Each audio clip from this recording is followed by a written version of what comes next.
we cannot meet without a quorum. Okay.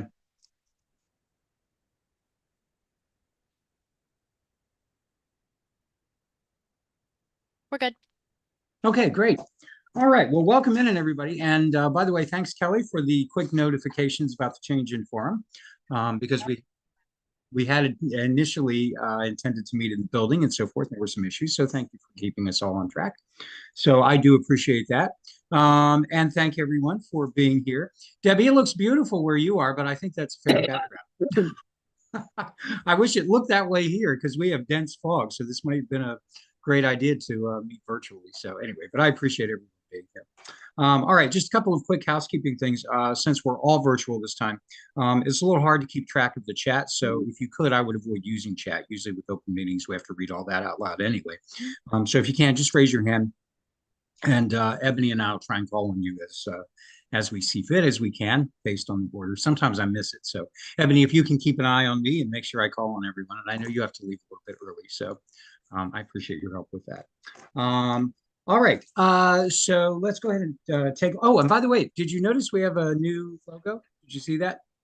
Ah. That's pretty nice, Kelly. I don't know if you had anything to do with that. I saw it for the first time on our joint letter with the State Board of Education. So anyway, was that your doing? I simply facilitated. The communications team gets all the Okay. credit. Well, thanks to them because several people have noticed it, and I think it looks great. We used to have kind of a P that had like the flag in the middle of the P for PSTEB, and I think it had gotten Xerox so many times I don't think anybody even knew where the original. So this looks great. It's very professional. So it was very much noticed. So thank you for your team doing that. All right, so I'll call us to order. The time looks like it's 9:32, and we'll open it up to public comment. Do we have anybody here for public comment, Kelly? Not today. All right, so we can tick that off. Next, we have our communications update. Is there anybody who had anything that they needed to offer for that? All right, well, I just like to share that a couple of weeks ago, many leaders in the state of Maryland, as well as just around higher education and PK-12, gathered at the National Association of School and University Partnerships. It was for sure a wonderful opportunity for belonging and community. And so I just wanted to share that as communication. I know it reads a little bit more as an announcement, but I think it has a little slant for both. So thank you. I couldn't make it this year, but wasn't there an esteemed panel with one of our own on the panel, Kelly? Which event? Was I on the panel? Is this the one in Virginia? Yes. I was on the panel. I can't wait for her to say something. Yes. I was. all right. Well, that's great. Thank you, Kelly. We appreciate that. And you've got your hand up.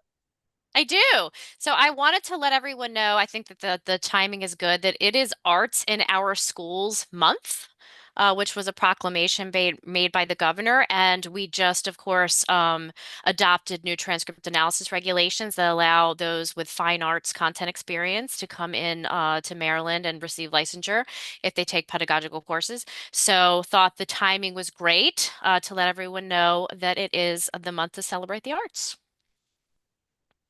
Wonderful. All right. Anyone else? All right. Well, since we're doing communications, I can, in addition, share, and we'll talk more about this later, I think, when we do the legislative update. But Jenny Bischoff and I were able to meet with some representatives from Delegate Lehman's office to discuss the proposed legislation on the 3-credit ELL course. So by that time, there had been a joint letter that had been sent out by us and the State Board of Education. So we went over that with them.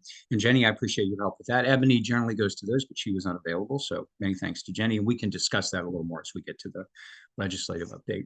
And I'm not sure, I want to ask Ebony, not to put you on the spot, did we, because I wasn't able to go, did the meeting take place on the survey? Because I think that had been scheduled. Did that happen? Because something came up and I wasn't able to get on.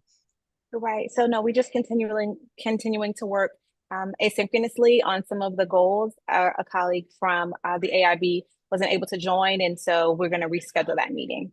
Okay, that's great. Something came up on my end with school, and I wound up being in a meeting. And when I checked back, I thought, well, I didn't see that there was a link sent out, so I kind of wondered. I didn't have a chance to talk to you. All right, so we'll look forward to more updates to that as we move along. Karen. Just a very side note, but just an FYI that MABE is currently in the process of hiring a new executive director, and we hope to have that finalized by mid-April. Milt Nagel, our current executive director, is going to stay closer to home and work at Chesapeake Community College. So, All right, that sounds great. All right, excellent. Anybody else? Just also as communications, many of you are probably noticing that you're getting a financial disclosure form. You'll probably see that in your email. That one's an easy one to say, I'm going to do that later, and then click on to your next email and then get that panicky feeling of, did I get it done? So just a reminder, that's standard for being on the board. So yeah, you probably do want to take care of that. And if you're feeling guilty, don't, because I haven't done mine yet either. So that's a little reminder to myself as well. But just make sure you don't ignore that email. That one's kind of important.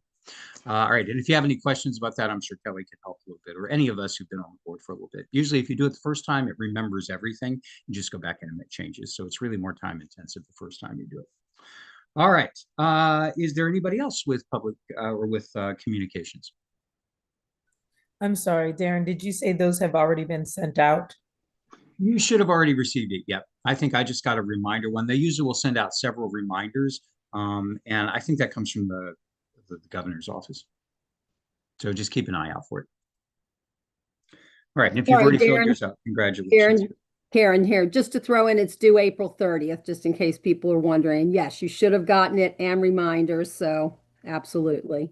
Yeah, I always remember, thank you for the reminder, because I always remember that it's due after you file your taxes. So I always think in March when I get that panic feeling, I'm like, no, I think I've got a little bit more time. So, but it's easy to slip away. So thank you, Karen. I appreciate that. All right. I have not looked around the little Brady Bunch screen. Is Hannah here for the state board update yet? She is not, but I am pinch hitting for her today. Oh, great. Okay. There's a little inside joke here that I'm always running too far ahead or too far behind, and she never presents at the time that's on the agenda, and I always take full responsibility for it. So anyway, it would figure when she's not here, we're kind of on time. We're a little bit ahead. But go ahead, Zach. We appreciate that.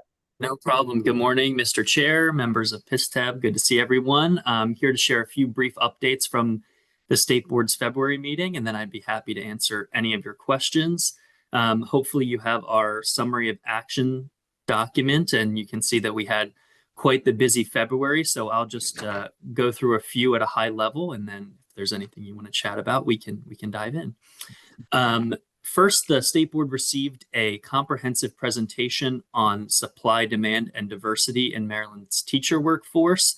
The discussion highlighted the reduction in overall teacher vacancies and also emphasized where some overall staffing gaps still exist, particularly in high poverty schools. The presentation reviewed the number of nationally board certified teachers and the various pathways to licensure as a refresher for the State Board, and that full presentation should be available in your summary of actions. Additionally, the State Board granted permission to adopt assessments for paraprofessionals in Title I schools. I saw this is on your agenda for later in the meeting, so I won't dive in too much there. But the action sought to align state requirements with federal expectations and support consistent standards for paraprofessionals serving high-needs student populations. The State Board also approved revisions to the joint implementation policy on the career ladder alongside the AIB. The amendments to the joint policy extend the level 4 of the career ladder pilot through the 27-28 school year, as well as require LEAs to either participate in the pilot or implement their approved level 4 career ladder plan in at least one school during the 27-28 school year. Additionally, the board granted permission to publish updates to regulations that this body moved on first, particularly around the supervisors of instruction, assistant principals and principals, library media administrators, and supervisors of special education.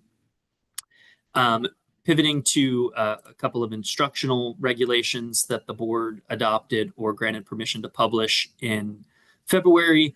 The students at risk for reading difficulties regulation returned to the board for adoption, which they did. These regs focus on identifying and supporting students at risk for reading difficulties. The action seeks to reinforce early screening, intervention expectations, and evidence-based literacy practices that are aligned with the science of reading. And finally, on regulations, the state board adopted regulations revising the comprehensive health education framework alongside the framework as well. These updates sought to ensure statewide alignment with current health standards and support educator clarity regarding instructional requirements in health education.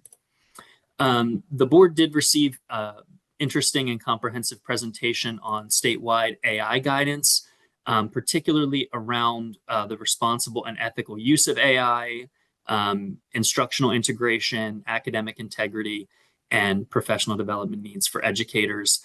And obviously, that's a very burgeoning and developing area, both in the legislature this year for discussion and continually before the state board. I know that Maddie will be on in a few minutes to go through some of the legislative positions, but the board did adopt a series of positions on upcoming bills at its meeting last week. And finally, the board did grant permission to publish regulations that clarify its procedures for the appeals process for removal of a county superintendent by either the state superintendent or a county board. These are mostly to establish procedural clarity and due process expectations. So that was a very quick way of getting through a lot of stuff, but happy to answer any questions. All right, so we'll open it up to questions. Hi, I have a question. Zach, thank you. I have already shared the literacy or reading difficulties document with our literacy teams. And so this is sort of a tangentially related question that you may have the answer to, or maybe Kelly.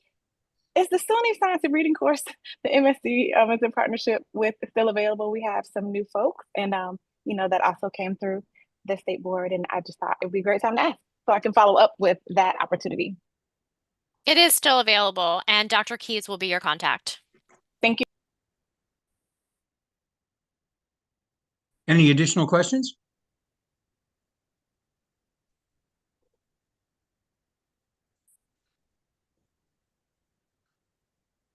All right, seeing none, thank you, Zach. We really do appreciate that, and please extend our best to Hannah. And we'll look forward to seeing you or her at our next meeting. So thank you so much. And also thanks again for the update with all the links. Those are extremely helpful. We appreciate that.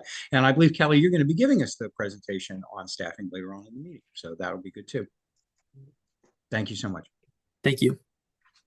All right, so I believe I saw Maddie is here. So that takes us into the legislative update. Yes, good morning, everyone. I'm going to share my screen. Oh, if someone could give me the opportunity to do that, if that's an option. Because I did not share my materials with you all in advance because I wanted to make sure they were as up to date as possible on any potential movement for any of the bills that we'll be discussing.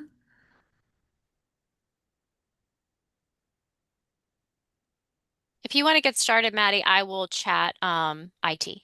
Sounds good. Okay. And then obviously I will be sharing the document that I'm presenting from with all of you as soon as the meeting's over. So today I have 3 new bills that were introduced following that when we met last month. And then I'm going to give you all an update on the movement on some of the bills that we did get a chance to discuss in February. So first up, we have Senate Bill 957 and House Bill 1115. This is a career ladder bill on National Board Certification Associated salary increases. The primary sponsors are Senator Guile in the Senate and Delegate Pruski in the House. The Senate Committee on Rules has yet to schedule their hearing, but March 10th will be the hearing in Ways and Means.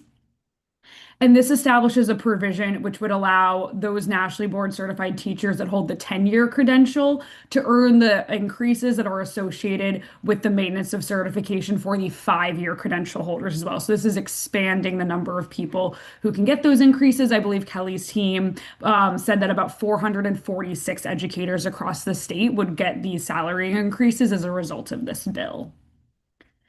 The next new bill we have is House Bill 856, Senate Bill 648, the Educator Screening, Educator Identification Clearinghouse Bill, School Personnel Vetting and Hiring Transparency Act. This is similar to a bill last year, but not exactly the same. So last year there was a bill specifically about the NASDAQ system. This bill more generally refers to an Educator Identification Clearinghouse, though I believe that right now in the US, the only clearinghouse that meets the criteria of the bill is the NASDAQ system. So this bill is sponsored by Delegate Ebersol and Senator Hedelman. It's already had its hearings in both chambers on the 25th of February in the House and yesterday in the Senate. And this would require that MSDE register all of our LEAs as an associate member of a national membership organization that does educator identification clearinghouse. MSD would also be paying for the fees for the LEAs. And I believe that the total amount that that it could come to in total for all LEAs is below $30,000 annually. And again, according to Kelly, the only organization that currently meets the criteria in the bill would be NASDAQ. And then the final new bill I have for you all today is House Bill 1418, Public and Non-Public Schools Employing Individuals Charged with Crimes Prohibition. This is from Delegate Arikin, and it has a hearing in the House on March 12th. So this bill would increase the number and the types of criminal convictions that would disqualify someone from working in a public or non-public school in Maryland. This includes crimes of moral turpitude. The exact definition of that is not particularly clear. It also says that people would be disqualified if they've been charged with these crimes, so they wouldn't be able to be hired or retained as teachers or individuals working in a school. And it would require provisions so that employees have to notify the places they work, so their public or non-public school. If there were criminal charges, they would need to do that within 2 business days, and they would be in violation of the law if they did not do that and could no longer work at their LEA. So this is a pretty broad and impactful bill on who can work in our schools and under what circumstances. And again, it does touch on both convictions and charges, which are obviously different under the judicial system. Before we go into a couple of updates on our prior bills that we discussed in February, does anybody have questions on House Bill 1418, the Educator Clearinghouse Bill, or the MBC salary increases bill? Yep, Karen? Sorry, I think Sue was before me. Oh, Okay, go ahead, Karen. Okay, thank you. On 1418, I was looking it up as you were talking. I see that it's bipartisan, but Harford County, and so I suspect what's gone on with up there has kind of colored their judgment on that. So what do you see? That's not one that Mabe has particularly spoken of yet. Sounds like it's kind of new. What do you see as supporting it, or you're just watching it right now from the state board? Yeah, we are just watching it. It has a later hearing. It doesn't have a cross file, but obviously we have our eyes on this because anytime we change who can work at a school in Maryland, specifically if it has to do with charges versus convictions, we want to make sure that we're aware of any potential changes that could happen because we both want to stay on the right side of due process concerns. So that's where we are right now. But obviously, but if you all decide that you would like to take a position on this bill, you are absolutely more than welcome to do that. And then I'll go to Sue, and then I'll go to Nikki. So I have lots of thoughts about that bill that you were just speaking of, but my question was actually for the previous one about the Educator Clearinghouse.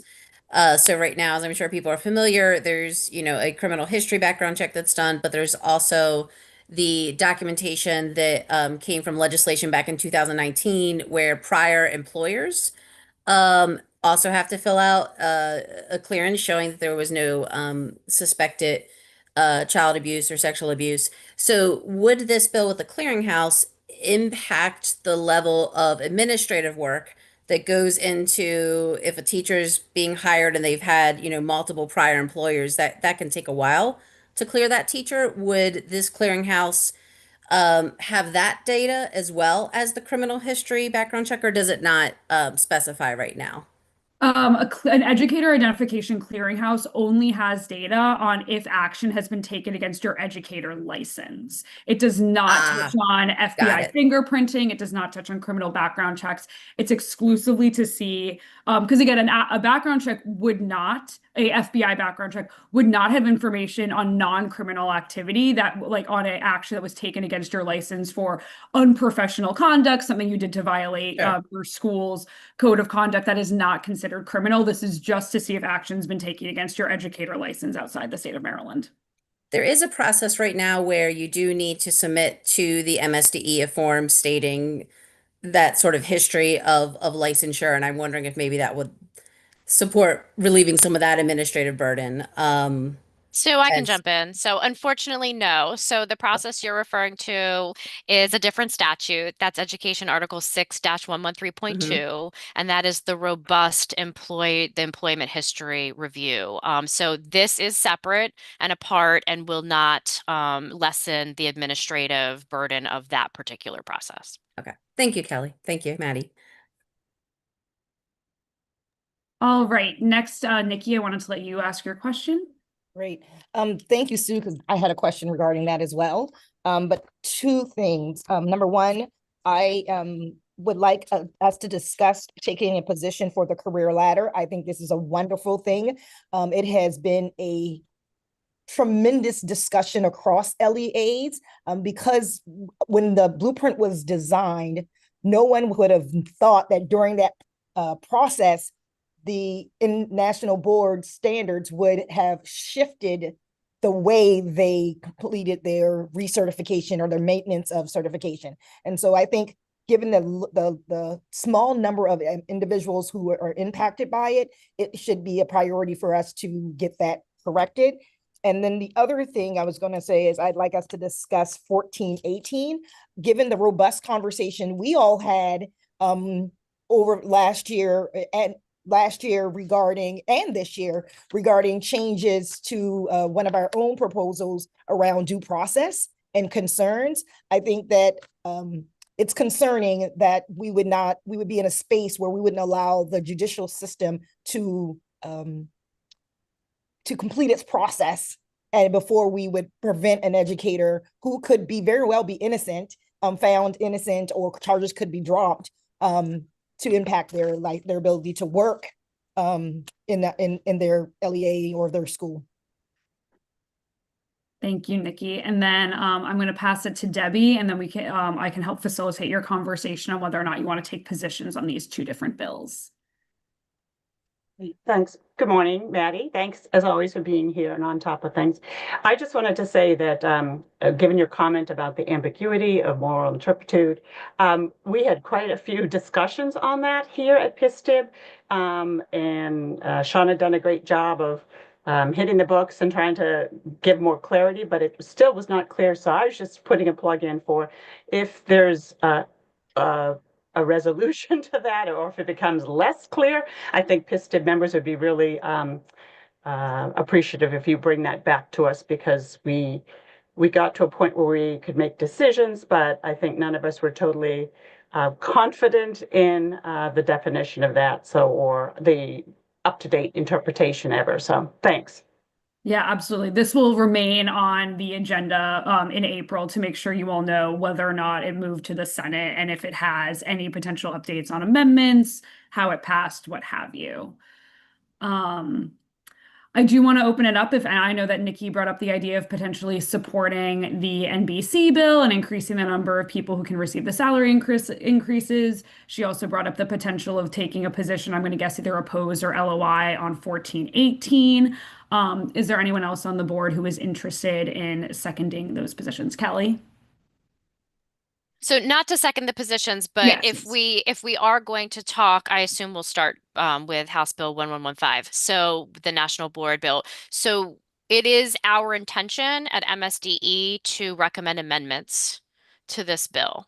As written, we do not believe it is, we believe the intent. We believe we understand the intent of this bill. We don't think that the way that it's currently drafted gets at what they really want to do. So we are going to be, whether it's through a letter of information or a letter of support, we will be providing some amendments for the General Assembly to consider for this bill. So I tell you that to know that if you do go down the road of supporting, I would suggest supporting with amendments. Because again, the way that it's written is, it's not, in our opinion, it does not provide enough clarification to get the job done. Nikki? I just would, if you're able to share, Kelly, what the proposed amendments would be, that would be helpful for us to say whether we would support with amendments or, so that, I don't know if you're at a space where you can share, but that information would be I helpful. can't, unfortunately, until Okay. around 2 p.m. today. So I think I'll probably see you later. But I can give a general, Mhm. but I can't share the Okay. actual amendments. No, I understand. Thank you. And just so you all know, for 11:15, the testimony for this would be due by 6 p.m. tomorrow since it has a hearing on Tuesday.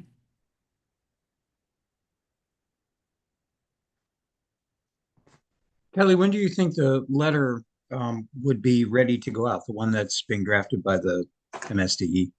Tomorrow. Okay. I'm not quite sure procedurally what would be best here.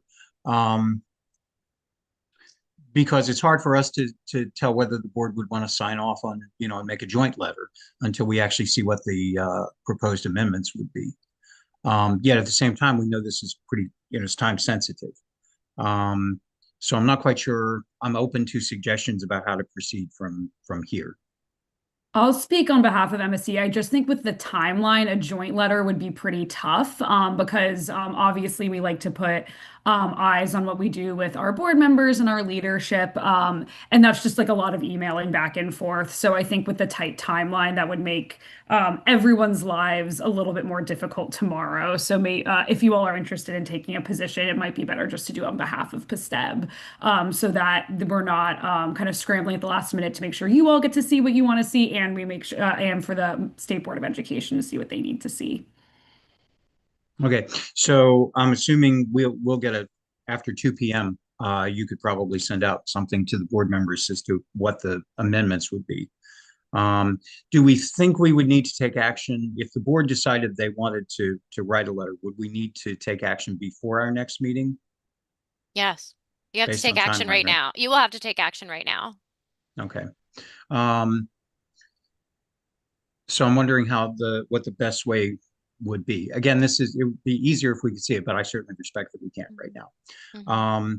Do we want to have the board sort of form a committee of folks that could look at that and make a determination for a draft? How would we send that out to folks okay, or do we want to give the chair, Ebony and I, a chance to look at it and act on behalf of the board?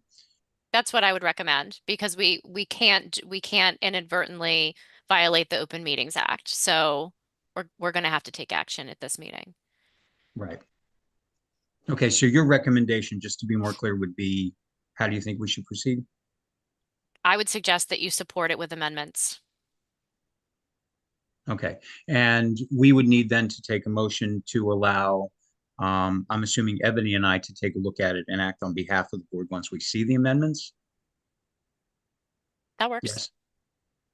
Okay, that's if the board would be comfortable with that. All right, I saw Nikki's hand up first. I was just going to make the motion to support with amendments and that we allow Darren, the chair and vice chair, to act on our behalf, knowing our intent is to, in theory, support the what's proposed. Okay, and we'll come back to that. Sandra? And just to clarify, we're talking about the bill, the career ladder one, right? And so we could individually go look at it, but should we all look and see what it's saying if the MSDE is concerned about doing it with amendments, see what it actually states? And also I would have to abstain from this because I would be affected by this. So. Okay, we appreciate that. Karen? So excuse me, I feel like maybe they're being lumped together and for some reason that I'm not aware of, but I just checked on the MABE website. MABE looks at them different. And so I would have to vote differently on the two bills to support what MABE's stance is at this point. And so I just need to know, are you lumping the bills together or are you looking at them Senate and House separately? Maddie, are they different? They're cross-filed with one another. That's why I'm a little surprised, and it may just be that it didn't rise to the surface. They're monitoring about 300 and some bills, so it may just slip through. Yeah, no, I'm not familiar with them being different. We have been at MSCE moving them as a package, and we have brought them to leadership and evaluated them internally. But does it make sense to focus on House bills since the hearing is for the House? Yes, you should definitely focus. And I just put 1115 in the chat if anyone wants to see the exact language. Do you And mind sharing, Maddie? Do you mind sharing that real quick so we can just take a look at yeah, it? absolutely. Let me stop sharing this screen and share that screen.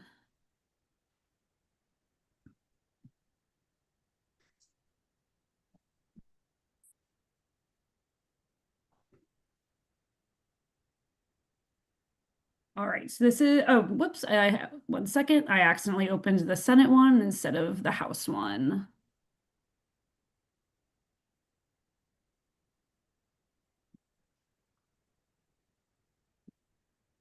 All right, here is House Bill 1115. You can see that the first section that makes a change is on page 3 here.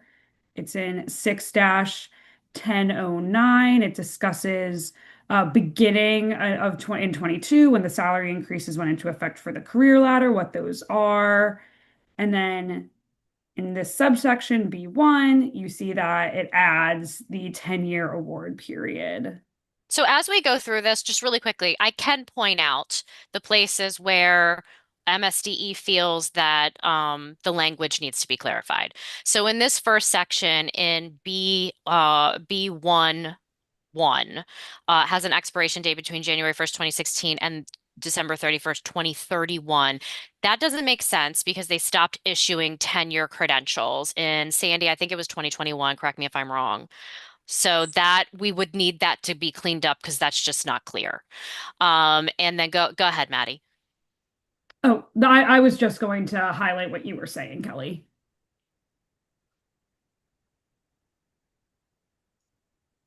All right. NBC 5-year award period, NBC 10-year award period, you can see here. So for this section, which is really the meat of it, earned a renewal of a 10-year NBC, 8,000. That is to us has a lot is left up to interpretation. So what does that mean? Does that mean anyone who's earned a 10-year credential? Is it anyone who renewed their credential between 2016 and 2021? So just the language changes that we're going to recommend amending are for the purposes of clarification so that the bill does what it's intended to do. So those are the two areas where we would be requesting an amendment, a friendly amendment.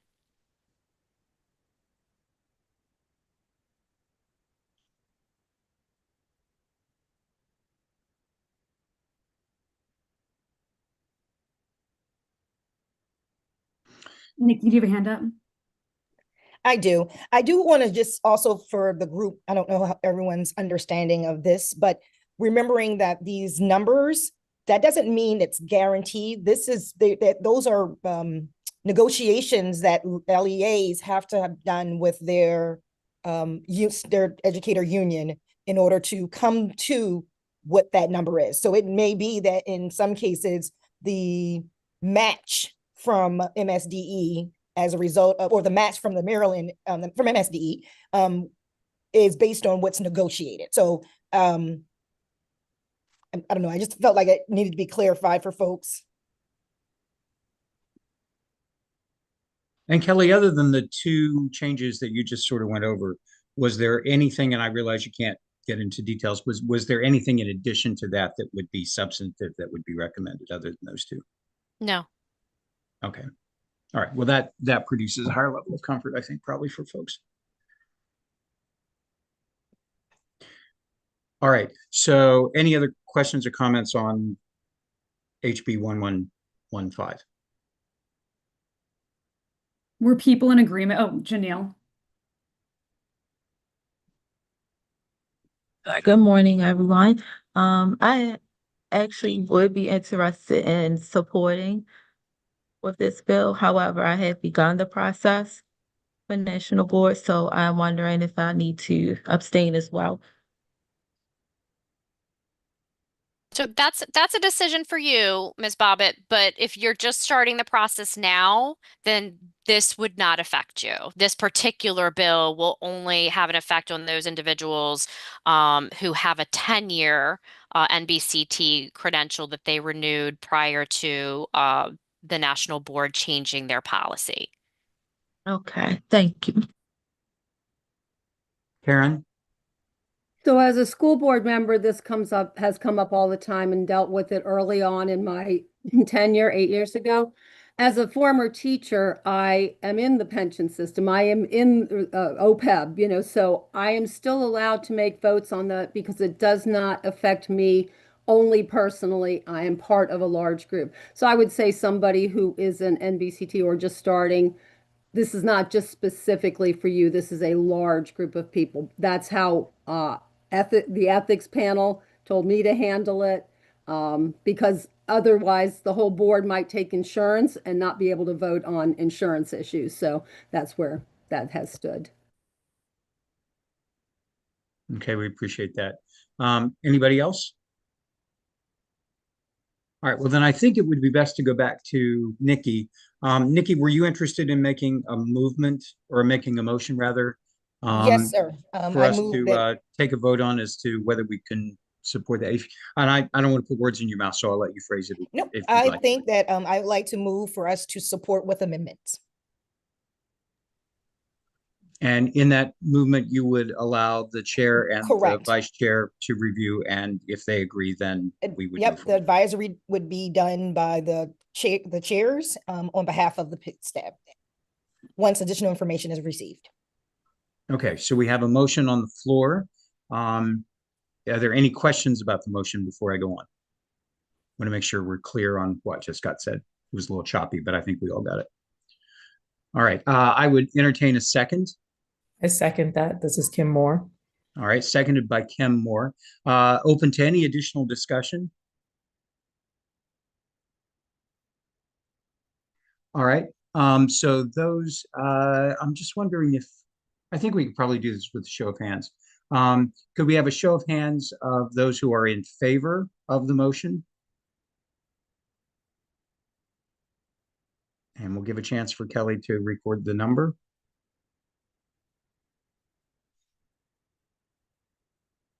So keep your hand up. We're good. Okay. Anybody who is opposed? Okay. Karen, do you have your hand up for opposed? Okay, so Karen opposes. And now do we have any abstentions? Kelly and Sandy. Okay, so those are two. All right, so my assumption is the motion carries. Elliot, can you confirm?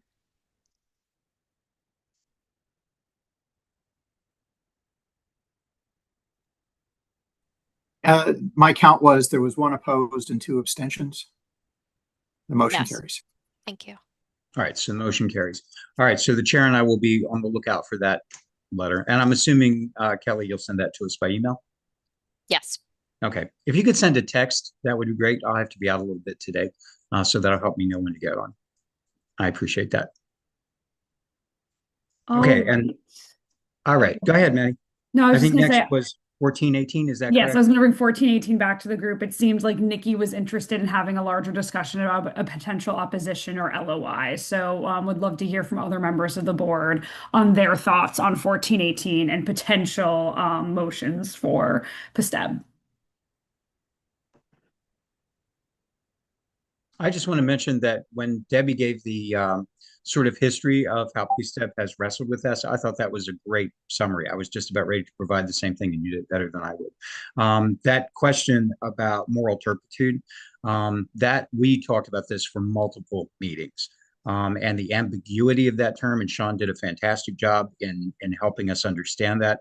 That raised enormous concerns on this board, which is why we did not go forward with the proposed COMAR that we had. It was eventually dropped.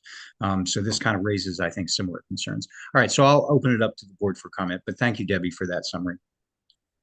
Kelly? Thank you. So I do want to clarify that we do take disciplinary action for crimes and this, we're talking about convictions here, or pleading guilty for crimes of moral turpitude if those crimes bear directly on fitness in education, to work in education. So I do want to be clear about that. And we do have, we do have a pretty solid understanding of what moral turpitude is. However, it is difficult when you are a layperson, and to standardize and get everyone to understand what that means when there is no definition in the law is an issue. It can be an issue. So I just want to make sure that everybody's clear that personally, that's where I would have an issue, is the fact that the law does not define moral turpitude. I'm not suggesting it should, but it could potentially result in that statute being implemented in an inequitable manner across the state, depending on how one interprets it. So I just wanted to put that out there. And not to put you on the spot, Kelly, but is that sort of the feeling of MSDE as well, or have they I taken can't speak on behalf of MSDE. I would turn to Maddie again. I'm pretty sure we're just watching this one. Okay. The optics of, and again, I'll let Maddie jump in if she wants to. The optics of opposing a bill that on its face is clearly intended to protect students is probably something that should not be ignored. Right. Yeah, we dealt with that, I think, as well, just in our discussions as well, because we certainly don't want to be in a position of doing anything that would block the safety of students and their well-being and so forth. So I understand that, but at the same time, and I'm not saying this to quarrel with you, we also came to the conclusion this could be, as you said, interpreted very differently and inequitably. And that was what caused us concern. I think we also gave a lot of thought to the number of steps that are already in place to make sure that students do not have teachers that could potentially be harmful in front of them. And there are multiple stopgaps. So I think for us, at least when we were wrestling with this, and granted, this wasn't over this bill, of course, this was for a different piece of COMAR, but we came to the conclusion that there are multiple places, multiple stopgaps in place to keep things from happening. And that oftentimes when they do happen, it's because the procedure wasn't necessarily followed or the checks weren't done correctly. So adding to it, we did not think was going to produce an additional layer of safety for students. But I get exactly what you're saying. The optics of opposing something, you have to be so clear in expressing that in opposing, you're not trying to put students at any level of risks. But boy, you're right, the optics on that. We wrestle with that so much. All right, so I appreciate that. Nikki, thank you for your patience. Absolutely. I totally respect what Kelly's saying around that. And I do want to say that I think it's problematic to everything Darren said. And I don't believe in fly swatter approach. This is very clearly, as Ms. Yoho said, is coming out of one particular delegation, one county, as a result of experiences they've had. And I think it's problematic when one district, or it can be problematic if one district allows their colored experience to impact 23 other jurisdictions. And I believe we have very strong guidelines in place and things in place that are, in my experience being in HR, that are utilized and are done to protect our students. And but I do think this goes against everything we've done principled as a board.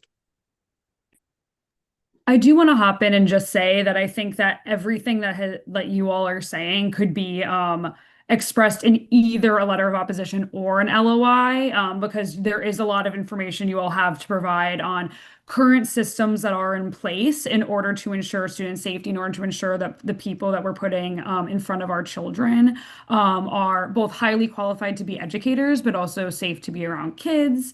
And like an LOI can also express concerns you have about the implementation of a bill and like principles that a board might have as far as like the feeling of a statewide program should have statewide input and not come from one perspective. I mean, I know that MSE has expressed that in both LOIs and opposition in the past, that we don't like statewide programs to be changed on behalf of one jurisdiction. They're statewide for a reason. Karen?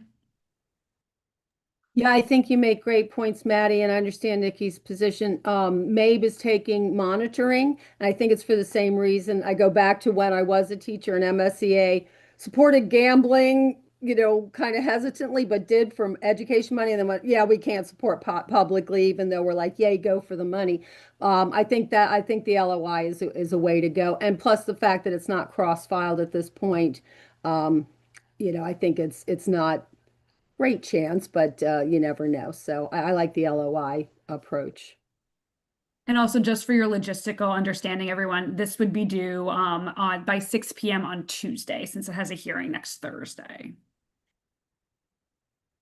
And Maddie, just for everyone, LOI is letter of information. Is that correct? Yes, letter of information, because I'm sure, as many of you know, in Maryland, because we're on our tight timelines, everything has to have a very specific purpose. You have you're favorable with amendments, or your LOI when you're taking. It has to be one of those three, or opposition, obviously. Yeah, I appreciate that review. All right, so again, I open it up to continued discussion as to what the best way to proceed is.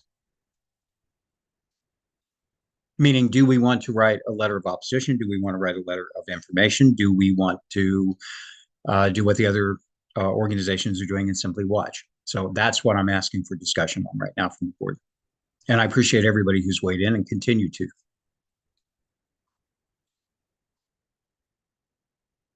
Leslie? I think my question is kind of these individuals who've been charged and are obviously still being investigated and haven't been convicted, would they be eligible to get like an alternate non-student facing position, or does this exclude them for the duration of their proceedings from any kind of employment within their LEA?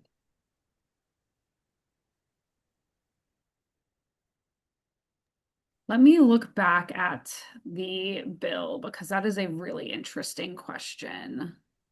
I also don't know if it's entirely clear about that. I'm going to read it to you. A non-public school this is just the non-public section. A non-public school that is subject to the requirements of this title may not hire or retain any employee who works with or has access to students and who the school knows has been charged with or has been convicted of. That's how it reads, Leslie. So may not hire or retain any employee who works with or has access to students. Access to students could be interpreted in a variety of ways. Yeah, for sure. Sandra? Would that be So something go ahead, would be, Leslie. I'm sorry. Yes. I'm so sorry. No, you're fine. I guess I'm wondering if we're in a position like with the national board bill to like recommend with, amendments, is that the type of amendment we might want to consider, something that would allow like maybe some clarification on access to students, first of all. And then in addition, especially somebody who's already hired, like already has a job, if they've only been charged, like, could there be an alternate placement for that person? So Or is that Leslie, something to can I just jump consider? in? So this Yes, this is a please. current statute.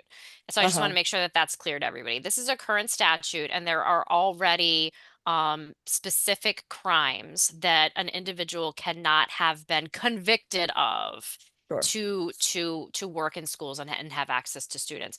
The purpose of this particular bill is to add types of crimes, including crimes of moral turpitude, and to expand it to the charging of.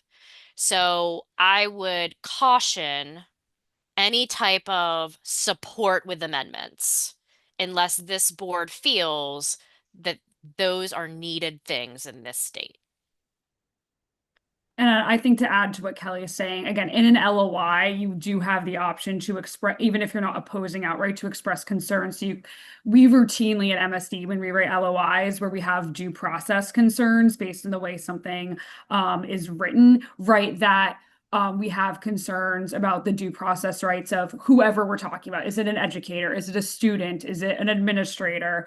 And we always talk about, we don't like to open up our LEAs in the state to more potential liability when it comes to potential legal action being taken by someone against them than that already exists in statute. Sandra? My question is just more a procedural question. So which committee, so it's going to a hearing next Thursday or whatever date that is. What committee is it currently in? It is in Ways and Means. Okay. And so it's first, like, this is the first time it's been introduced to Ways and Means for the hearing. That's the first hearing of it, correct? This is the first time this bill will be heard. Okay.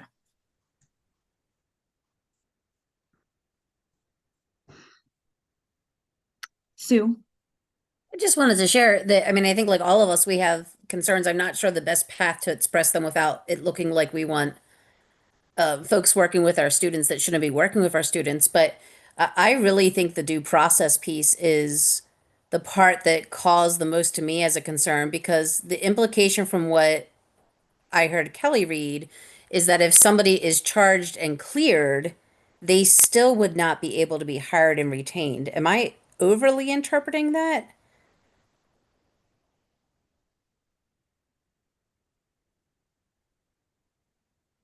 Sorry, so I'm looking.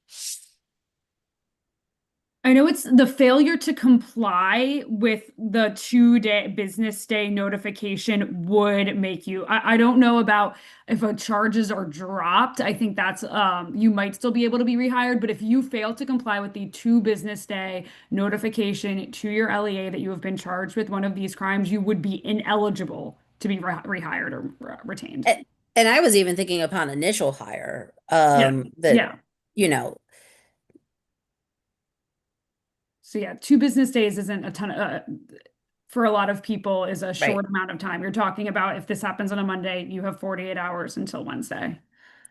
so at least in my brain, I almost tease apart. There's the broadness of moral turpitude, and then to Kelly's point, the layperson. But there's another piece here about due process that you've spoken about a couple of times, Maddie, that I would say from my end, whether it's a letter of information, or something that doesn't raise a flag that, you know, we just want to open the door so wide that anybody should be working with students if they shouldn't. I feel like that has to be, in my mind, where I'd want to represent that, you know, we have innocent until proven guilty for a reason as a core of how our government works. Yeah, absolutely. I know routinely at the board, again, we're monitoring this, but routinely at the board, we talk about wanting to make sure we never put our LEAs, just like generally a principal of ours, in the position to play judge or jury. We have a judicial system for a reason. I agree. Kim. Hi.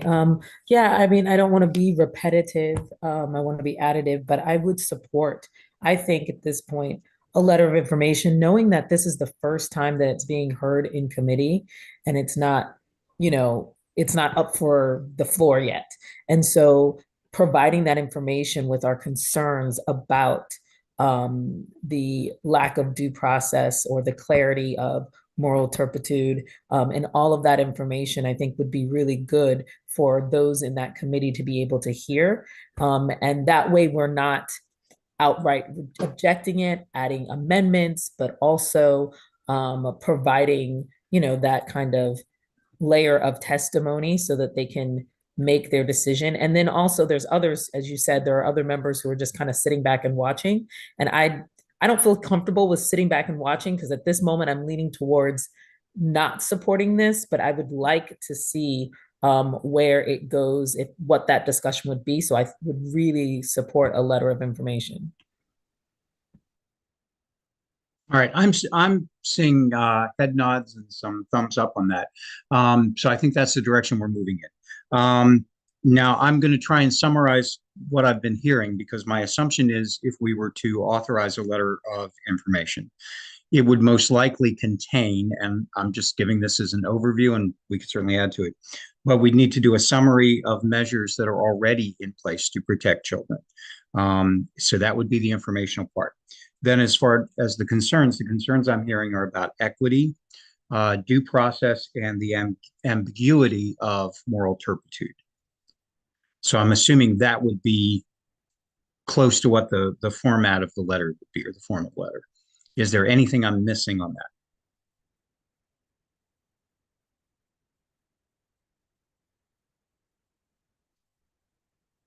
All right. So I now need to hear from the board on what they'd like to do to move forward. So I would need a motion if there is support for writing a letter of information, a second discussion, and then we'll vote on it. And I would also entertain a motion for something else if someone has a different idea.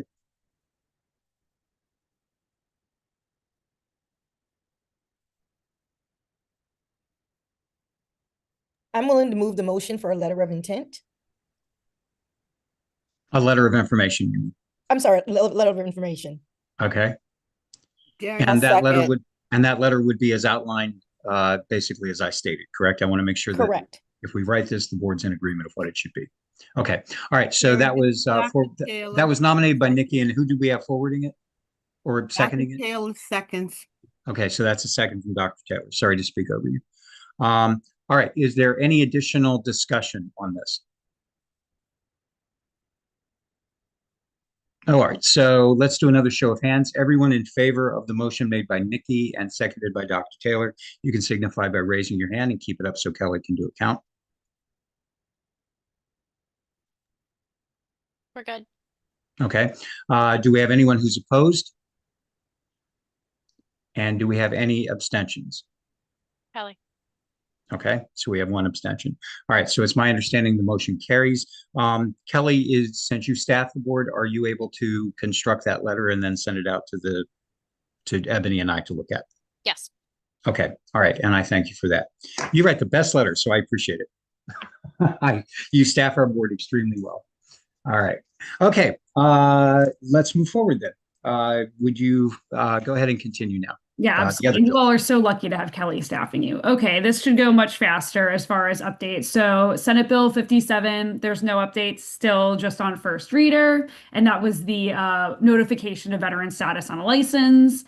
House Bill 420, Senate Bill 242, the relief for service members. So again, making sure that if you're active duty service or a spouse of active duty service, you can have your license in the state of Maryland. There are no updates there. Our first one with an update is the school psychologist interstate licensure impact. The Senate bill received a favorable report. The House bill has passed out of the House.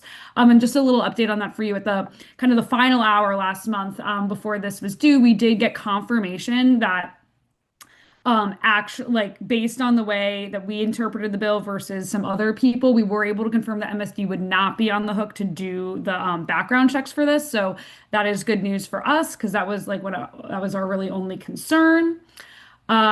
Members of the foreign service being able to have their license be portable. There are no updates there. Our last update is that the PSTEB composition bill passed out of the House with amendments that make it clear that one of the man staff members will be a teacher and one of the man staff members will be an administrator.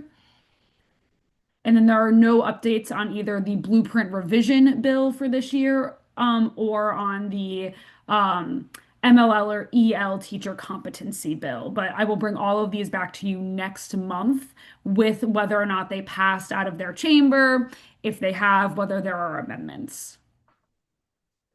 And again, you will receive this document as soon as I log off.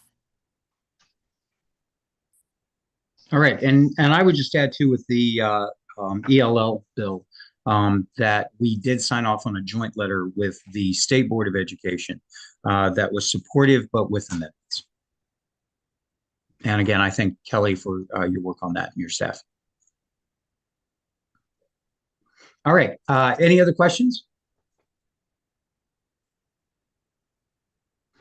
All right, thank you so much for an in-depth and knowledgeable representation of all these bills. Boy, that's a lot to follow. You always give us excellent advice and help us understand everything. So thank you so much. It was a great presentation. Thank you all so much. I will see you again next month when we'll have fewer bills that are still existing because some of them will have not crossed over. All right, you all have a good rest of your day. Thank you so much. Thank you so much. All right, let's see. We are at 10:30 right now. So we've just finished the legislative update. Members, are there any members that might be leaving? Do I need to, because the only like approval that we need is of the February minutes. Do we need to do that before people have to go if anybody's leaving early? All right, looks like we can say that then. All right, so that's fine. All right, so then the next presentation is Teaching Quality and Diversity Program. Are we ready for that? Yes. Okay. All right, we'll go ahead and do that. And welcome to PSTEB. We're so glad you're here. Alana, go ahead. Great. Thank you so much. Buenos dias, everyone. It's great to be here with you. It was also a joy to witness that really robust and comprehensive conversation. I couldn't agree more that this group is very lucky to have both Kelly and Maddie. For those of you who don't know me, my name is Elena Quiroz Savanes. I serve as the Deputy Secretary at the Maryland Higher Education Commission. I've been at the agency for about 14 months, and I do just want to take this opportunity to extend my deep gratitude to Kelly Meadows and her team. We have been working closely on issues related to teacher quality, diversity, effectiveness, retention, recruitment, you name it, and we've been having regular conversations, and so feel very fortunate to have such an incredible partner at MSDE. We've been asked to provide an update on the Teacher Quality and Diversity Program grant, and I will hopefully provide an overview of the program in just a few short minutes. I've also asked some of our incredible and fantastic, amazing colleagues on our campuses to present their work as well, so that you get a sense of what is happening on the ground at our institutions of higher education. So with me today, I am joined by Assistant Professor Jessica Brown-Strott from CCBC. We also have Dr. Laura Jacobs from Towson University and Dr. Monica Lynn Simonson and Dr. Ebony Terrell Shockley from the University of Maryland College Park, as well as Dr. Jennifer Lynch from the University System of Maryland. So we do have a series of presentations that we'd like to share with you. So I'm happy to I can share my screen, Kelly, if you'd like me to. I'll do whatever you tell me. I am hoping that our IT is listening and they are going to share the merged presentation. Incredible. Thank you. And if not, I'm also happy to jump in. Chaldwin, let us know if you need us to share.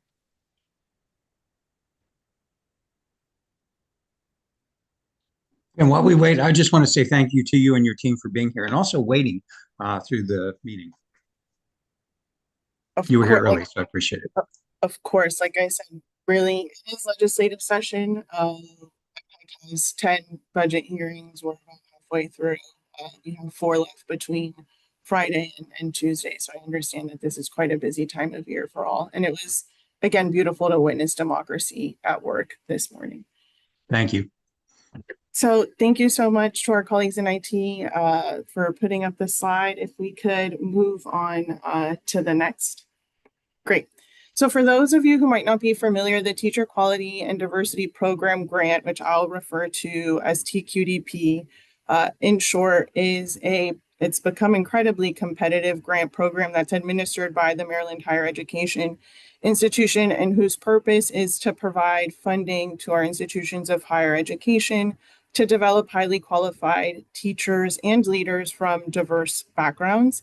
This state, as you all know, is deeply committed to making sure that the teacher core and the leadership core in our K through 12 system reflects the diversity of the students who we serve. So this program is intended, again, to provide funding to institutions of higher education to develop or scale programs that address this goal. One of the things that I just want to highlight that we have been trying to do since my arrival at MHEC is to ensure that the RFP for this grant program reflects the needs of the state. And so we have recalibrated the structure of the grant in order to maximize impact. And I'll talk about that in just a moment.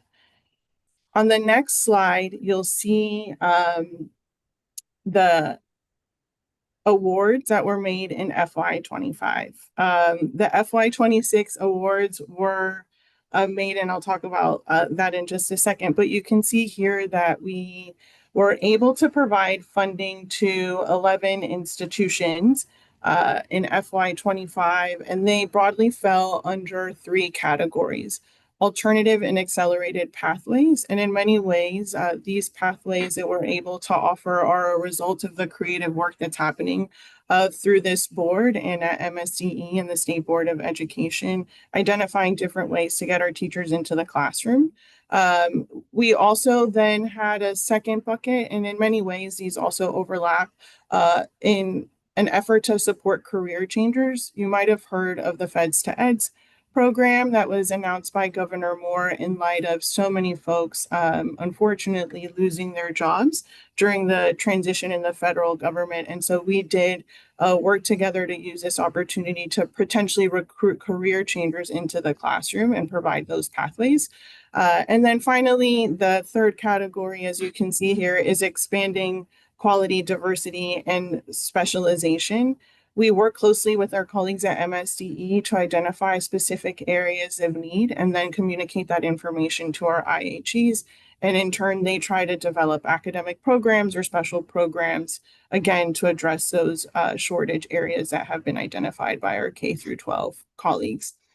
As you can see, we had 11 grants in FY25. The funding for this program, I should state, is capped at $1 million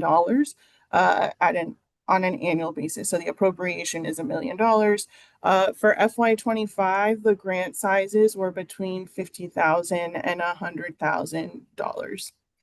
On the next slide, you'll see that this year we had an overwhelming response to the Teacher Quality and Diversity Grant Program. I think this in many ways represents the interest of our institutions of higher education to be good partners to our colleagues in K through 12. I mentioned the $1 million cap. We received almost $2.2 million in funding requests. So it was a highly competitive process this time around. We did make awards to 7 institutions, and that'll be formally announced next week. We do have one of our FY26 awardees who will be presenting Dr. Lynch on behalf of the University System of Maryland, but I'm happy to provide that information to Ms. Meadows to then distribute to PSTEB, but currently that information is under embargo until the press release next week. On the next slide, I did just want to briefly cover before turning it over to my colleague, Assistant Professor Brown-Straught from CCBC, that we've done a few things to maximize the limited funding that we get. So one thing that we did hear from our institutions was that there was a desire to partner with one another, and that's something that we look forward to championing at the state level, is that kind of collaboration across institutions of post-secondary education. And so we created a consortium track for the first time in the program's history, which allows institutions to partner with one another and then submit a grant proposal. And we did have several consortial proposals, and we were able to fund several of those this time around. So that is something that we're trying to do to maximize impact. We've also been very explicit about the type of strategies that we'd like to see our institutions undertake. Again, this has been identified in partnership with our colleagues at MSCE, along with our partners at the Governor's Office of Children, and definitely reflects the all-of-government approach that we are adopting under the Moore-Miller administration and ensuring that we are, again, reflecting the needs of our sister agencies. And rather than having general educator diversity goals, we do have targeted interventions that we're encouraging our institutions to consider. In this case, one example of that has been lifting up the need and hope to recruit more young men and boys into the profession. And so we were able to fund one program that is moving in that direction as well in FY26. Again, limited funding, doing our best to do the most, and are grateful to have these resources to provide our institutions of higher education to innovate and scale in order to address the educator shortage here in the state. And so with that, I'm happy to take any questions about the program at large before turning it over to my campus colleagues.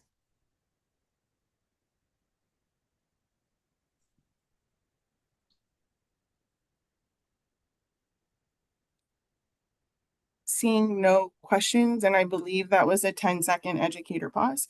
I'm happy to turn it over to my colleague, Assistant Professor Brown Straw from CCBC. And Good if we morning, can- everyone. I'm honored to be here. I shared a couple slides. Hopefully I'm attached to the team. There we go.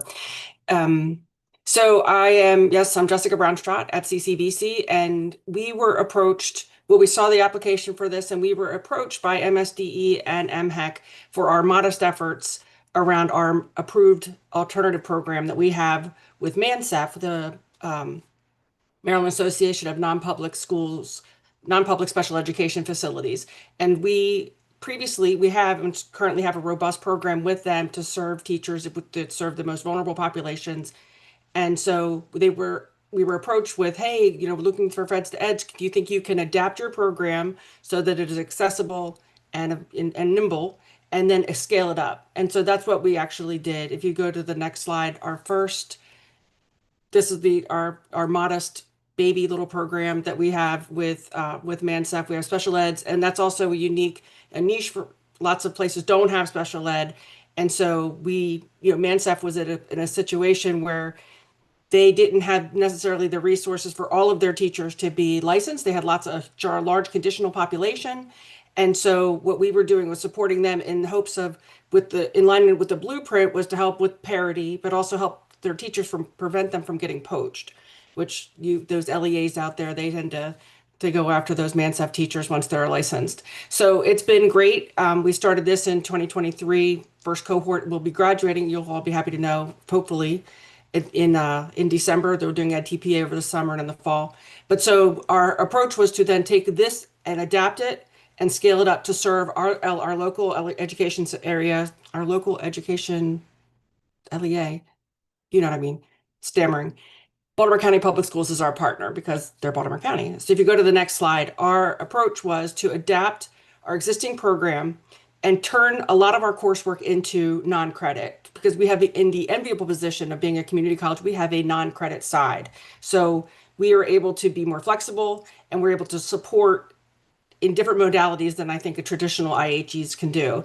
And so we were focused on the pre-service training, and as our MANSAF map is a radical non-evaluative support for teachers in classrooms with high vulnerable students. And often our candidates that are coming are also coming from, they didn't necessarily think that this might be something that they're doing. So they're coming from career changer backgrounds. So we're happy to report that yesterday we received final approval to recruit our first Baltimore County cohort. We're thrilled with this. We just needed to push the button. Once we got the approval, we're going to start our LinkedIn campaign. We'll have 20 to 25 candidates. And what's helpful is that this grant with MHEC and MSDE, like the Feds to Ed grant, initiated this partnership with Baltimore County to really dig in with our non-credit side and in supporting in a larger, whether they're displaced federal workers or existing conditional teachers, but serving students in special education, the K-12 students. It's opened up an additional 4 or 5 more cohorts with Baltimore County that we're going to be preparing and training till 2030. So it's super, super exciting for us to do that. If you go to the next slide, there's 2 other parts to our initiative, which was we had a large new educator conference in October. I don't know if IT can click on that I have a photo album from there, but you can see the folks, and if they share their slide deck later, you can see the photos from our event.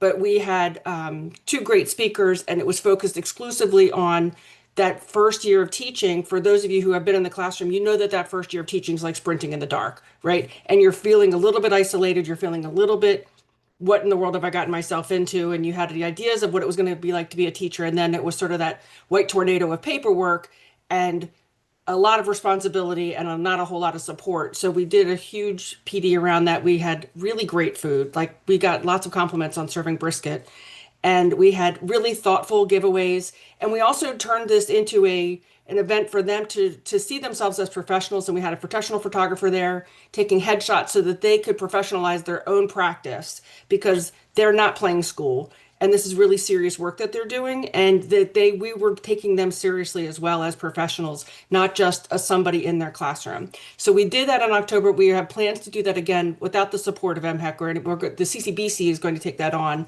And the teachers that we invited that came to our conference were not just not just BCPS teachers. They were Baltimore City, and we're also in an enviable position because Baltimore County wraps around Baltimore City, so there's a lot of back and forth between the belt, inside the beltway, outside the beltway. So we were able to invite and have really great stuff happening there. The second was to improve the instructional spaces at CCBC. As a community college, a lot of our infrastructure is from 1970, which is fine because our focus is on serving our students. And so we were trying to create a modeling space. And so it's complete. The stuff is there. It's a little bit naked, as you can see, but it'll evolve over time. So the next slide I have for you is to explain some of the lessons that we learned. The promising things is that we have and still have had such a great relationship with Mansef. Sue's in the room and she's so wonderful. And Joy should be here, but she's not. I'm sure she's very busy. But we have a great relationship with them. And we have a really strong partnership with BCPS. And I neglect to include here, and it's not, I'm fangirling, but it really can't go undersaid, but how supportive MSDE was through the technical support and with MHEC, because there was lots of back and forth between who is approving what, and everybody was very supportive, both technically and emotionally, because we all have our hearts in the right place, and so we all have to sort of temper our emotions. Like, we're doing what's best for children. We're all doing what's best for children. We get it, Jessica. Stop being such a martyr. So everybody was very supportive of us and realizing and rooting for us, because we are not in this, rooting for the partnership to work and for this to really serve, because it's exciting. And I do have to commend MSDE and the boards of all involved of looking at teacher preparation through a lens of what's best to get licensed qualified teachers there. And if it's through continuing ed and the modification professional development points and research, like, it doesn't just have to be credit, and it doesn't have to look a certain way. Like the autonomy that's given to both the IHEs and to the teachers has been really heartening. So another thing that's been really helpful for us is to make it the professional development. As I said, one of it was a little bit woo-woo with some meditative neurographic things, and the teachers loved it.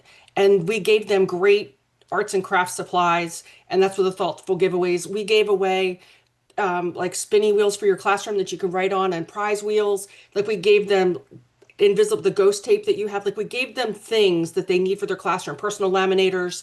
And it was really helpful because we had this great bounty of money that we wanted to provide to the teachers. Not only did we feed them, but we gave them really great stuff for their classrooms.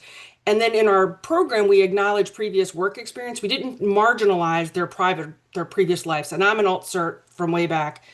And it is really, I was a new teacher, but I was really excited. And so I think that there's a balance. We're trying to leverage that with our new teachers, which is use your wisdom, but that you have families, you have life experience, you have work experience, but you're excited like a new teacher. So let's use that as an asset.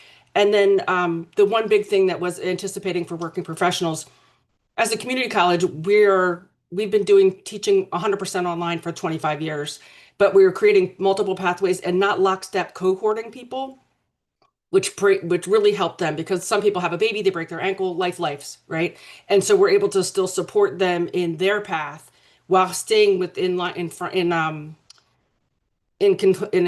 compliance with their licensing deadlines, multiple modalities. And then also we gave them credit if they had experience or they had prior learning and credits. We applied that so that they could not just be slowed down because the rule says you have to have this many credits, if they can demonstrate that they could do those things.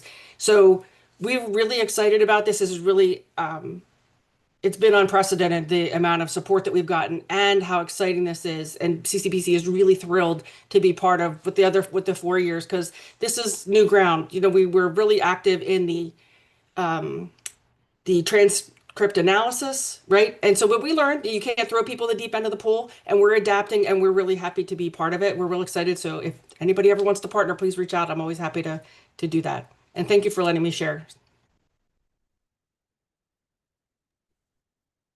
Thank you so much, Jessica. It is such a joy every time I get to hear from our CCBC colleagues about the innovation and how quickly you went to scale. that is something that I hope our colleagues take away, is that our institutions are always willing to adapt and adapt quickly. With that, let me turn it over. And sorry, just one more thing. This program is unique in that it serves community colleges, research universities, regional comprehensive institutions, independent, public. So it runs the gamut. We do prioritize minority serving institutions given the goal of the grant and based on statutory language, but you'll see that we partner with a whole host of institution types. So with that, let me turn it over to Dr. Jacobs from Towson. Thank you so much. I'm so excited to be here talking about our program that we're so incredibly proud of. You can go to the next slide. So last year at this time, we faced something that was really unprecedented. We had 15,000 Marylanders lose their federal job. And our participants like to use the word fired because in their hearts, that's what it was. They were fired. And we saw the PSTEB program come to light from MHEC and Governor Moore to address this problem, as well as the over 1,000 vacancies in our public school classrooms. You can go to the next slide.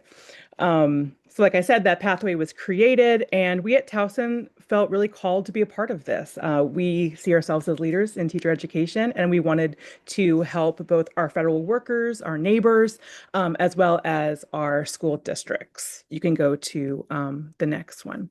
Okay, so what we're going to talk about today is how our program worked, our recruitment, our selection, the orientation that we held, as well as our ongoing mentoring. You can go to the next slide. So when this was proposed, we got the word out that we were going to do this program, and we recruited primarily through LinkedIn. We had targeted ads to federal workers on LinkedIn. We also had some information about our website, some news articles about it. And our program was focused on funding 28 spots. So we had just 28 spots. The people who were in the program would get $1,000 for attending the boot camp that we held, and then an additional $1,000, or I'm sorry, $1,500 and $1,500. So $3,000 total for their ongoing mentorship later. So we had 344 interest surveys completed. That was within the first like 2 or 3 weeks of our survey or our information being out there. We had 150 applications submitted for 28 spots. It was one of the hardest decisions we've ever made in choosing our 28 federal workers to work with us. So some examples of backgrounds of applicants. We had applicants from the Housing and Urban Development Office, USAID. We had a lot of applicants from there. The new National Cancer Institute, the Department of Labor. It was really, it was very cool to see the different experiences that we're applying and thinking about like what that could do for our students in the classroom. But it was also heartbreaking as well when we think about all of that knowledge and experience that these people lost their jobs and kind of their life. But exciting that they wanted to go into the classroom. All right, next slide. So after we chose our candidates, which a lot of that was based off of the needs of our partner districts. We worked with Montgomery County Public Schools, Prince George's County Public Schools, Baltimore County Public Schools, and St. Mary's. And they helped drive who we were picking because we really wanted to support their need, who they needed in the classroom. We kind of played matchmaker. We looked at the experiences and the education of the people applying and what the need was from our partner districts. Based off of research, as well as our own experience working with conditional teachers, we designed our program. First being that we wanted to have an intensive boot camp to kick off, their new career. We wanted to send them off confident and with knowledge before the school year began. Then we wanted to continue to support them as their year continued. So first, we're going to talk about our boot camp. You can go to the next slide. Our boot camp was held at the end of July. This was purposeful to have it before the school district started to go back and have their own orientations and school days to come and prepare their classrooms. We wanted to make sure that we had our participants with us for a week and we could really build that confidence so that they felt ready to go into the classroom. During our boot camp, which was for a full week, full 5 days, from like 9 to 5, we had our learning segments. We did do like some lecture and like to teach them about, what it's like to be a teacher. We used the InTask standards to help guide that. We also had application activities. So every afternoon we had something where like our participants were actually getting in there and practicing. One of the really cool things was we did a virtual reality simulation. We had our participants plan a little get to know you activity, and they did that with the virtual reality avatars with Mersion, and they really enjoyed doing that. We also had a resume workshop. We did, some practice interviewing because it's different building a resume and interviewing for a teaching position than it is for a federal job. So we wanted to make sure that they felt good about that as well. And we also had time to make connections with our partner districts. We invited them to come to the boot camp. They attended, they interacted with our participants. Some jobs were gained at that boot camp. They were offered jobs, and which was really cool to see. Some topics that we focused on was building meaningful relationships with students and families, creating learning environments, UDL, differentiation, assessment with a purpose, understanding curriculum, self-care, and balance of, how do you do all of that? There's so much more that we could have included. So it was a really, really, it was a very interesting week. They learned a lot, but we also learned a lot from them. We had gone in with all of these slides that we had prepared and we were going to talk about, but we had to really give space to our participants. There was an element of grief and needing to grieve together that we didn't anticipate when we were planning. We needed to take time to really honor the fact that they had gone through this traumatic experience. There was some trauma bonding at the end. They were a very, very connected group. They were signing each other's a little certificate like it was the last day of high school. They really became a strong group. 100% of participants attended the full week, which was a great way to start it. At the end of boot camp, 10 out of our 28 participants had jobs. And that was fantastic. By the start of the 25-26 school year, 20 participants had jobs and 8 participants were hired as substitute teachers. So where we would have liked for all 28 to have jobs, it didn't work out like that. There was some changes that our school districts did not see coming, but our participants still wanted to be in the school and be in, in this line. So they got hired as subs, which was great. All right, next slide. We did not want things to end with boot camp. We wanted to continue to support our participants through their first year of teaching.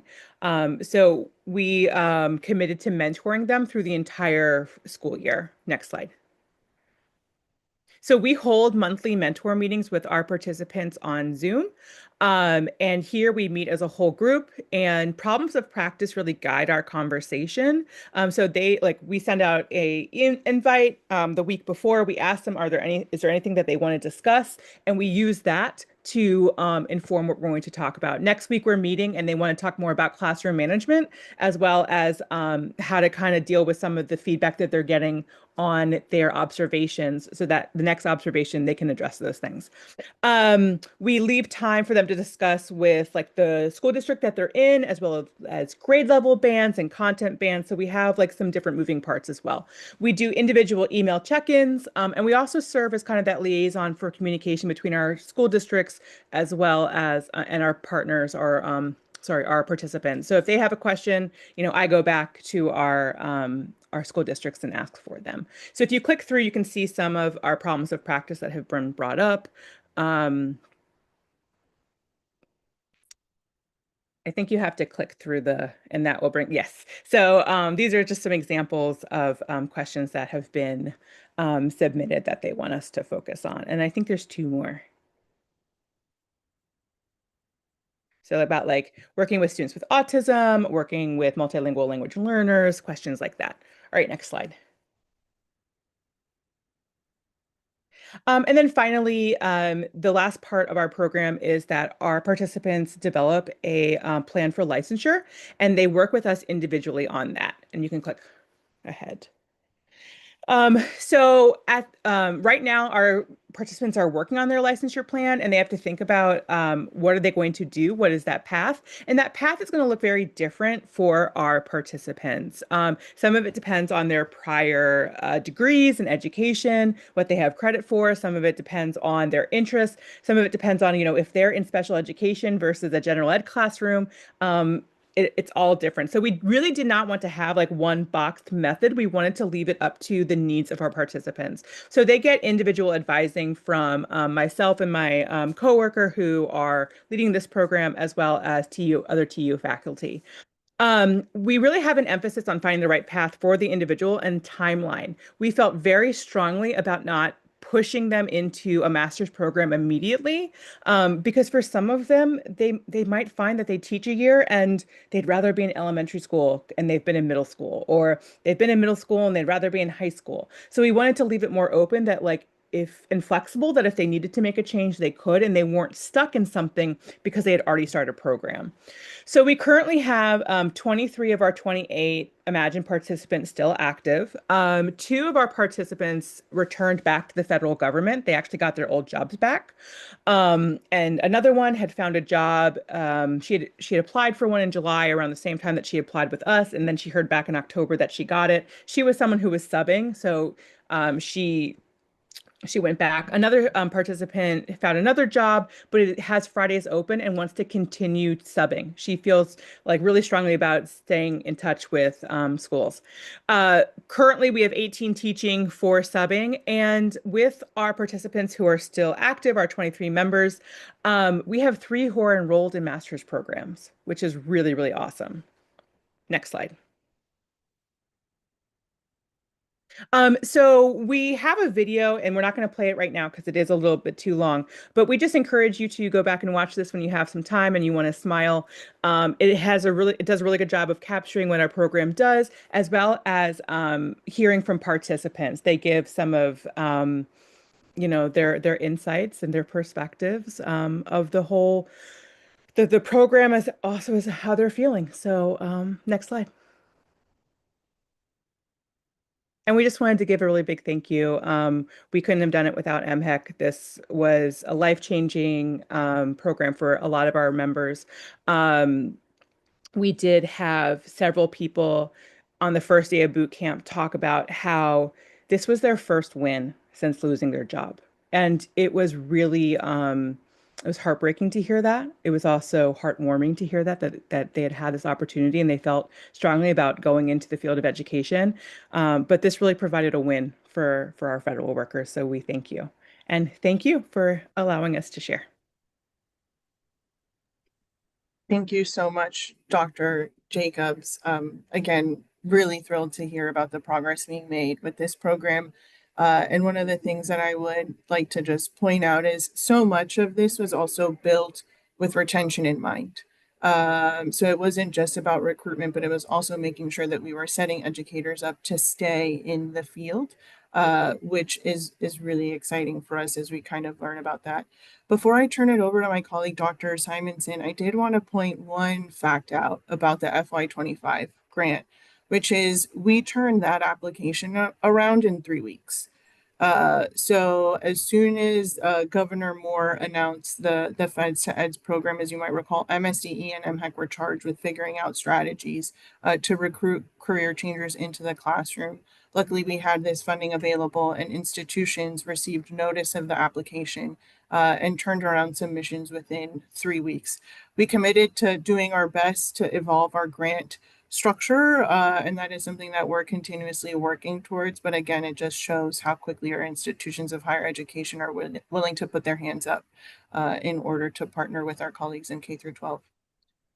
So if there are no questions for Dr. Jacobs,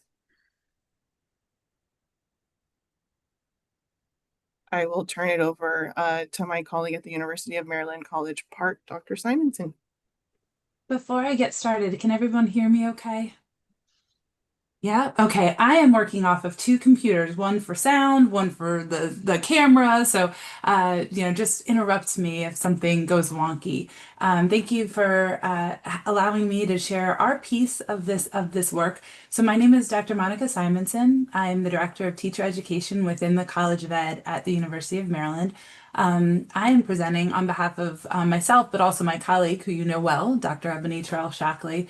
We're all here, all of us, because we really understand the need to create pathways to licensure for those conditionally licensed teachers across the state. As you've heard from my colleagues, I wasn't sure which order I'd be in, but as you've heard from them, we've all been working to find creative solutions for quite some time. And we're so appreciative of the funding that was afforded to us to sort of try some things on for size and play in the sandbox a little bit. I really believe no one size fits all. So I'm going to talk a little bit about our work related to the TQDP grant. So I'm going to expand on the consortium itself, but I'm thinking that many of you have heard of the USM Consortium Alt Licensure Program. I'm going to talk about it a little, but I know my colleague, Dr. Jennifer Lynch, is going to talk more about it. But very briefly, this in development alt licensure program is a non-credit licensure only pathway for conditionally licensed elementary school teachers. It was designed to be completed quickly, in most cases over the course of one school year, with a combination of online coursework and then that high quality instructional coaching that you've heard my colleagues talk about as being, something that we obviously feel is really important. A cornerstone of this model is that the engagement of PK-12 educators in the co-construction of our course content. And I didn't include this on the slide because this is actually one of Jennifer's slides, but just the idea that another cornerstone is the fact that we're all working together. So we're going to talk about that in a moment. If this model sounds familiar, oh, thank you, you advanced even ahead of me. I'll just say very quickly, if this model looks familiar, it should. We see a number of fully online, out-of-state, and for-profit institutions kind of entering this space and providing a similar structure. And we really wanted to create something that would offer the same level of flexibility and affordability, but really be tailored to the needs of our state, align with our state standards, our high level watermark of expectations, and be scalable. So for anyone who's not familiar with this statewide initiative, the USM consortium, the deans and directors from the various institutions across the state meet regularly to discuss teacher preparation, retention, regs, innovation.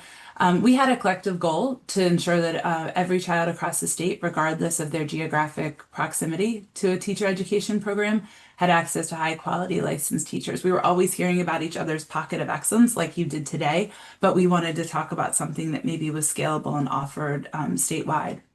We met with the chancellor and he shared his commitment to cross-institutional collaboration. And as a team, we kind of decided this was an opportunity to do just that. Leverage the collective expertise of each of the institutions, and you can see them listed here. And then also the centralized resources of the USM to create a statewide program. So as the flagship institution, we were committed to providing respective leadership in this endeavor when appropriate. So we were already engaged in the conversations and sitting at the table. And when the MHEC TQDP grants became available in spring of 2025, Elena mentioned that in this cycle, there were consortium grants available. That was not the case the previous year. And so what we did was we submitted a grant proposal to fund some of the work that we were doing on behalf of the consortium. So that's what I'm going to talk about today, but I want to make it very clear that the work of that this alt licensure program is really the work of a lot of people. So if we could go to the next slide.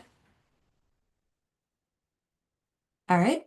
So I'm going to talk very briefly about UMD's role in and what we submitted a grant proposal for. So the grant was funded, was used, our part of it was used to fund a full day instructional design summit.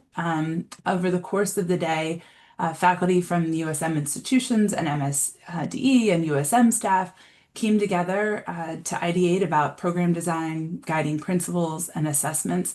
that I know Elena has talked about how quickly some of these things came together. And because of that, there was a real need to have time to just roll up our sleeves and really sort of and to collaborate and get sort of mind meld. So this full day in-person meeting was an important milestone for the project. We solidified our program model.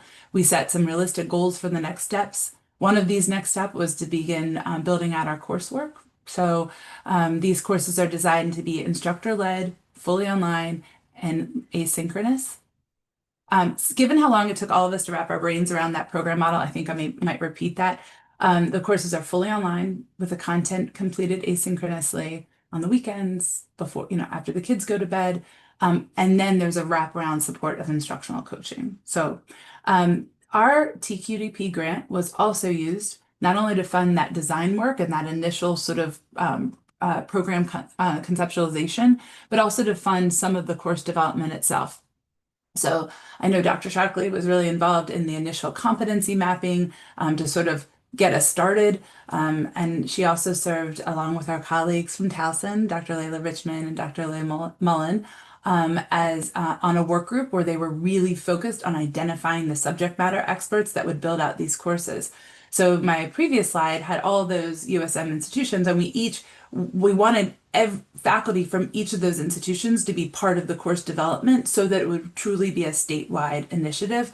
But we had to sort of sift through the CVs of all those qualified faculty from the various institutions, make sure that we had high quality faculty with unique expertise, and then also that we were representative of all of our institutions. So that work group evaluated the CVs of those prospective course authors, and then selected those authors. So that work is beginning now. In order to ensure that these teachers have a consistent experience, USM is contracted with an instructional design company to create a course template. I'm assuming Jennifer will tell us a little bit more about that. But we are all committed to ensuring that these asynchronous courses are paired with high quality instructional coaching to support students in applying what is learned. I know I've mentioned that, we can kind of keep talking about that but our colleagues at Salisbury were actually funded to work on the instructional coaching model. So again, I'm here to kind of to talk about the project as a whole, but really about UMD's role. Can we go to the next slide? I'm here, by the way. Oh, is that Ebony? Hi, Ebony. So as we sort of come to the end of our little bit, and I know we're going to lead into Jennifer telling us a little bit more about this, we are also asked to share some lessons learned. So Ebony, I'll talk about, I'll add my comments, and if you want to chime in, feel free. So I'm just going to reiterate again, consortium project, right? So this is likely not inclusive of everyone's takeaways. Everyone started at different places and has had different levels of engagement. But I thought these little pictures depicted what was rattling around in my brain. So first, I think we would all agree that we need to re-examine and expand the way we are preparing teachers. I know I'm repeating myself, but I think that IHEs understand that in many ways, implementing innovative approaches to teacher preparation is something we've all been aspiring to do, but creativity and effort isn't enough. We needed solutions that scale. So second, while the project hasn't launched as quickly as I think was initially hoped, the sort of our aspirational timeline, the process of rolling up our collective sleeves and setting aside sort of that natural tension of competition between IHEs who are, seeking to enroll the same students has really been invaluable. So bringing people together has been sort of this beautiful challenge. And over time, we've gained a better understanding of each other's programs and perspectives and vocabulary and challenges and ideas. So I think those have been two really critical early takeaways. But third, early on, the challenge was clear. How do we create high quality programs that prepare teachers quickly? That was the charge, right? That's what we're supposed to do is move this quickly. Elena, again, thank you for acknowledging that. We also wanted it to be affordable. So I think it's just really important that we sort of note how costly this endeavor has been. Worth it for sure, but costly. So high quality online program does not mean simply plopping classes online. Meaningful instructional coaching requires training and time. Launching and maintaining a program requires a high degree of project management and ongoing operational support. And so, the IHEs in this consortium are committed to innovation. And so we can't thank, MSE and MHEC for funding opportunities that allow us to do that work and allow us to really, again, play in the sandbox. And then lastly, I want to thank the USM team for bringing us together so that we could divide the labor. One of the major challenges in lifting up these programs and standing up new programs is just how time intensive it is. And, the MSD team worked right alongside of us, and having the opportunity to have the MSD team actually attend our design summit, where we sort of didn't wait till a few weeks later to email them and ask them questions. We were just doing the work alongside of each other, was really critical to how quickly things have moved. Each of our institutions are taking back lessons learned to inform their respective teacher ed programs. I know that for UMD, we're really leaning into the notion of cross-institutional collaboration. Our upcoming initiatives really sort of leverage that and look for continued innovations that we can sort of think statewide. Some of the pieces that we're really leaning into have to do with leveraging video-based technology to coach teachers remotely, and looking at career navigator positions. Again, loved hearing what Towson was doing, because again, it's all about sort of sharing those ideas. So I am no doubt over, or either nearing or over my 5 minutes. So I just want to thank you guys for the opportunity to sort of highlight the work of the consortium and UMD's role. And before I sort of yield the floor, see, Ebony, if you think that I've left anything out, or if you want to add anything. I do not. I will stick around for any questions. And I do not want to add, thank you so much for what you offered for our component to this wonderful project across the USM with the leadership of MHEC as well as MSCE. Thank you so much. Thank you, Dr. Simonson. Thank you, Dr. Charles Shockley. Great to see you. I know that you're doing double duty. Thank you. Any questions for our colleagues at UMD?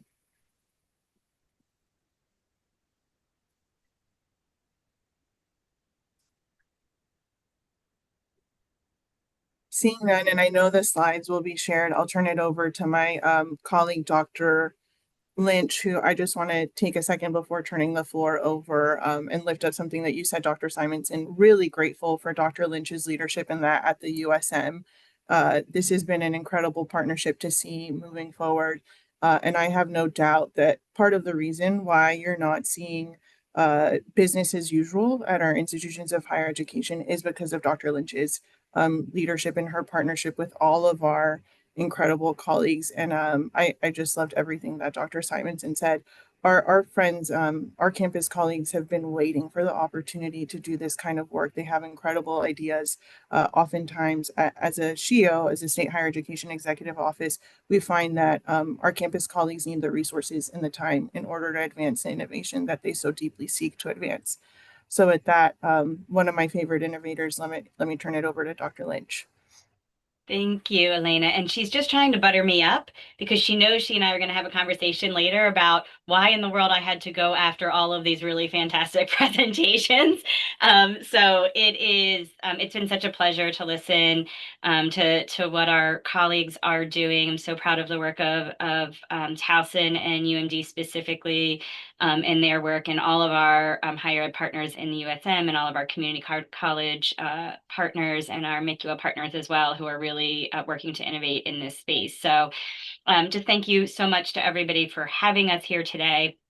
I really can't say much better than what Monica has already shared with you today. But if you go to the next slide, we'll just do our best to kind of review where we are and where we're going. So as Monica had mentioned, this is a really unique and innovative and exciting partnership with all of our higher ed preparation programs in the USM that have ed prep programs, as well as UMGC, which is our only Maryland fully online global campus. We have all three of our HBCUs are participating. We have our really strong teaching colleges, our flagship university, R1 universities. As you can see, we are dispersed across the entire state of Maryland. We have small universities, large universities, which was really what we were aiming to bring to bear in this consortium, is the expertise and the experiences of all of our institutions, so we can best serve the communities of the teachers in which that they are serving. Next slide, please. So as Monica mentioned, our deans come together about every 2 weeks, 2 to 3 weeks, and we have been discussing for well over a year now, how are we supporting the critical teacher shortage in the state of Maryland, and how are we coming not only with the wonderful programs that we already have, how are we innovating those programs, expanding our traditional programs, but how are we going to think differently about it? And so we identified some problems that we wanted to tackle top of line. The first was that we have over 6,000 conditionally licensed teachers in Maryland, and we're excited that right now I think we have something like 900 vacancies. When we started this process, we had over 1,600 vacancies. So we had a lot of teachers who were either not trained or no teachers in front of students in the classroom that we knew we needed to address immediately. Many of our conditionally licensed teachers that are in the classrooms right now are facing those critical deadlines. They have to get licensed by 3 years if they're special education, 5 years otherwise. And what we know about being a new teacher is it takes you a year or two just to feel like you're not drowning anymore. And so by the time they get ready to think about, what do I need to do to get licensed? A lot of them are up against those really critical deadlines and are finding it difficult to meet the needs of a traditional program and continue to do their day-to-day full-time work and meet those licensure deadlines. And we also know that conditionally licensed teachers come to us in a different way. These are people who already have degrees in other fields. They are mostly career changers.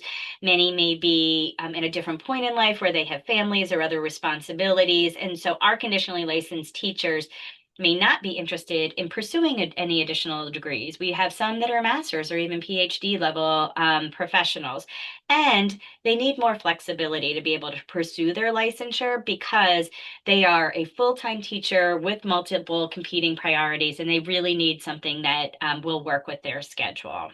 Next slide, please.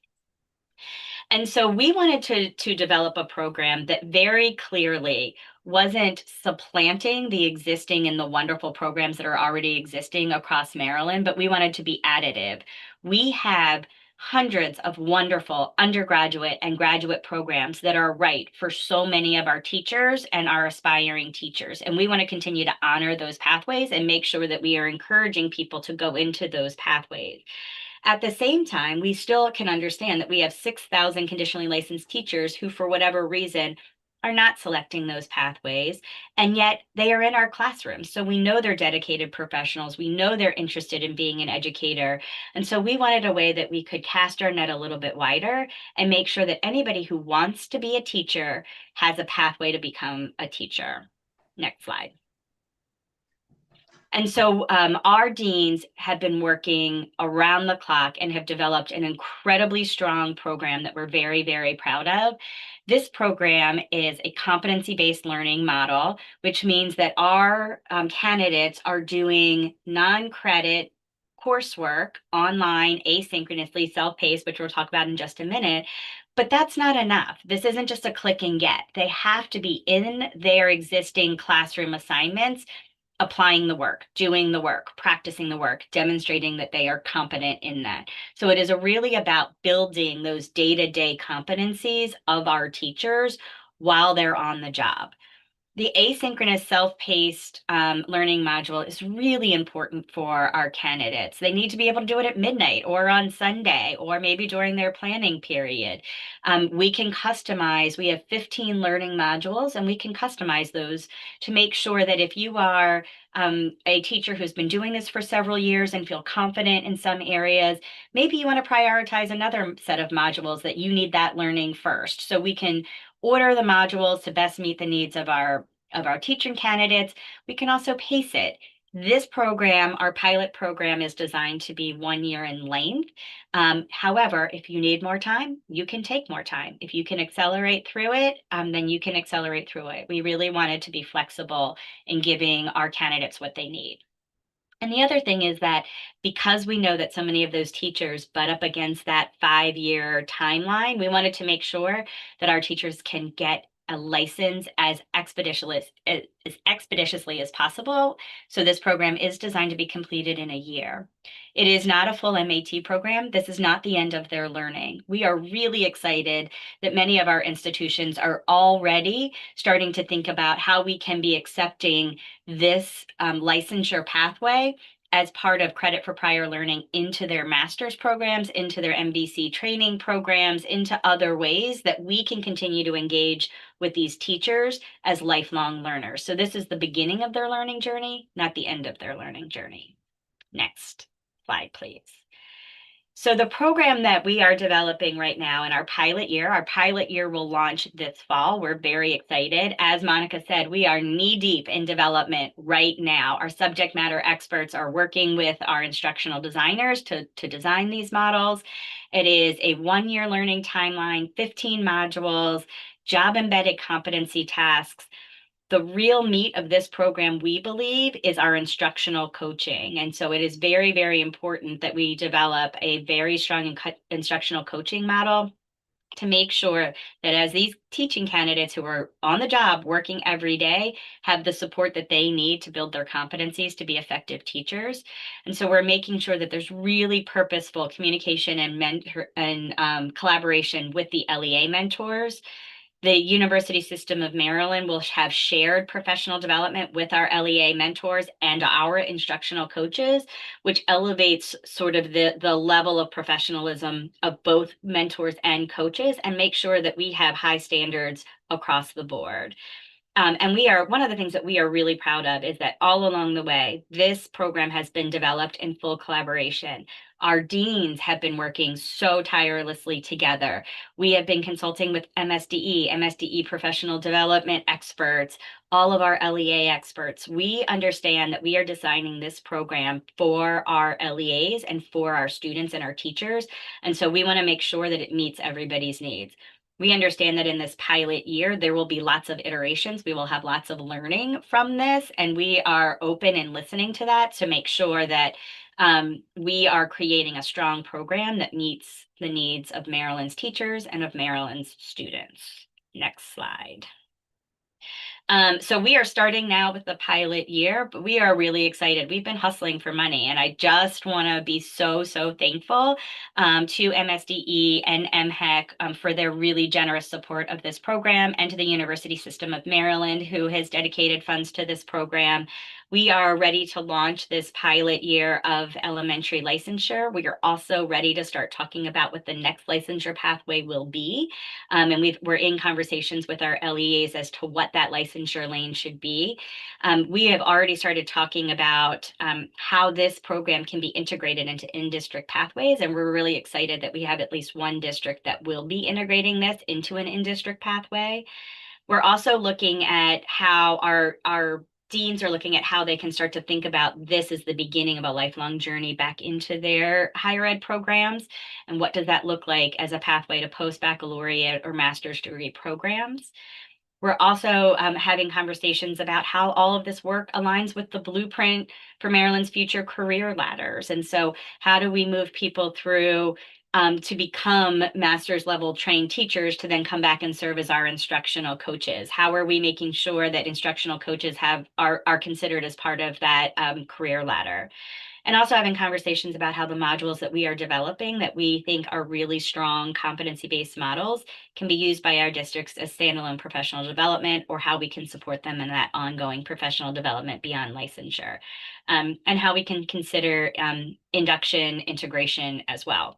These are all future things. These are our it's a multi-year plan for us, but the University System of Maryland stands ready to help Maryland students and Maryland's teachers, MSD and MHEC, in addressing this critical problem. And I just cannot say it enough. This work doesn't happen if every single dean doesn't come to the table ready and willing, and all of their staff to roll up their sleeves and do this work and to share their expertise and to give of their time.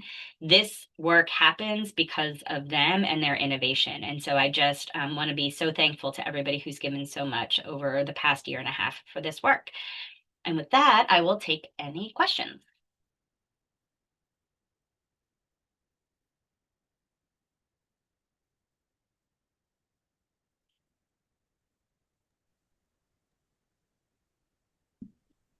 Not seeing any questions, I think we'll take that as the team having just done an incredible job presenting robust and comprehensive information. I'm so grateful to everyone. I also know we're a bit over time, but I do want to thank all of our presenters. I hope that today you feel like you've heard some truly innovative and strategic proposals that address the educator shortage that we face here in Maryland. I do see that we have a question from Board Member Bobbitt. Hi, thank you so much to you all for your presentations. I am jotting down your contact information. I think I missed the contact information for Dr. Simonson, and I didn't get the end of Dr. Lynch's email address. I am at usmd.edu. Thank you. And I'll put it in the chat as well for you. Okay, thank you very much. And I can send you Monica's, or you can email me. We're both, Okay. I'm the PI, she's the co-PI, so either one. Thank you. Okay.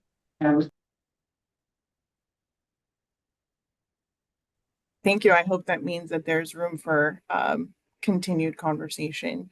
I think, as you saw, each grant has a unique approach, but we're all unified in a mission, which is transforming the path to licensure from a barrier to a bridge. And again, in many ways, those bridges are being built by the work that you are doing as a board, as well as the State Board of Education and MSDE. We are looking forward to the continued work ahead. At MHEC, as I think you saw, we're continuing to evolve the grant design to meet the needs of our institutions. We continue to learn from our colleagues on our campuses as well as across the state. So if you have any feedback for us, please do not hesitate to reach out. We are already thinking about the FY27 grant design as we continue to move forward with FY26. So thank you again for your time this morning. All right, well, I think on behalf of the board, we want to give you a round of applause. And just thank you so much. What an uplifting presentation. It was truly inspirational. I couldn't help but take notes as you all were presenting.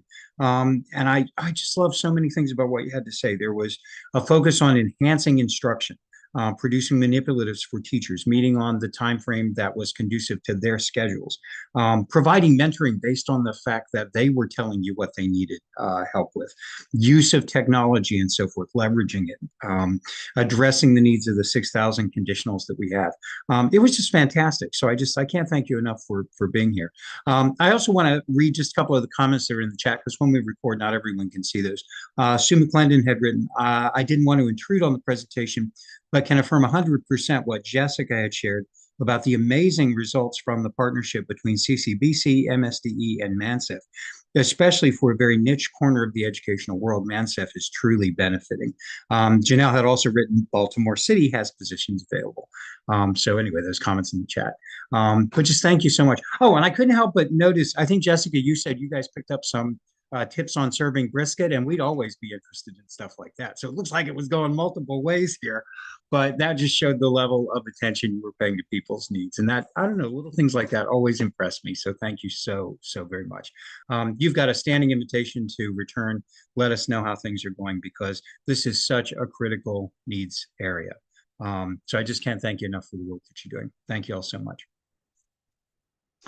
All right, and it looks on our schedule moving forward, and please don't worry about taking up additional time. We were happy to hear everything that was going on. When you do work that good, of course you're going to take some extra time.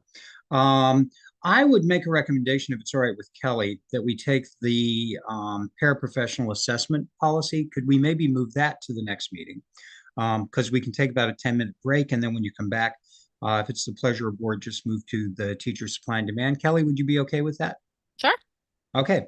All right. So if there were no other comments on this presentation, let's take about a 10-minute break. So we'll come back at 3:43, so 11:43. All right, let's have a break. Darren, Thanks, I everyone. just wanted to share that I have a conflict, unfortunately, with Dr. Wright right now. So I'm going to have to leave and I'll go and we'll watch the remainder of the meeting afterwards. All right, sounds Recording. great. Thank you. Thank you so much. Have a good meeting. All right, everybody, we'll be back in 10 minutes.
All right, everybody, welcome back. I've got a fresh cup of coffee, so I am ready to go. Hopefully, everybody else is equally refreshed. And now that puts us in the mood for Kelly's next presentation. We've got the Teacher Supply and Demand presentation. And Kelly, I watched you do this with the State Board of Education. It was excellent. I couldn't wait. I wanted to see everything. This is always one of our most anticipated presentations and stuff because it tells us how we're doing. So Kelly, whenever you're ready, we're ready. And of course, you sent the presentation out if anybody wants a copy of it.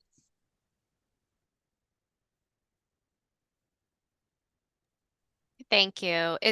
Is my slide deck presenting? It is. Awesome. Okay. Excellent. Well, thank you. Thank you. So today I will be presenting an update on the teacher workforce supply and demand. And I think the best way to do this today is please allow me to go through the entire presentation and then I will open it up for questions if that's okay. Sounds great. All right. So I'm going to jump right in. So today we're going to start by taking a look at the landscape of the teacher workforce, and then we're going to dig into the specific supply chains as well as current demands.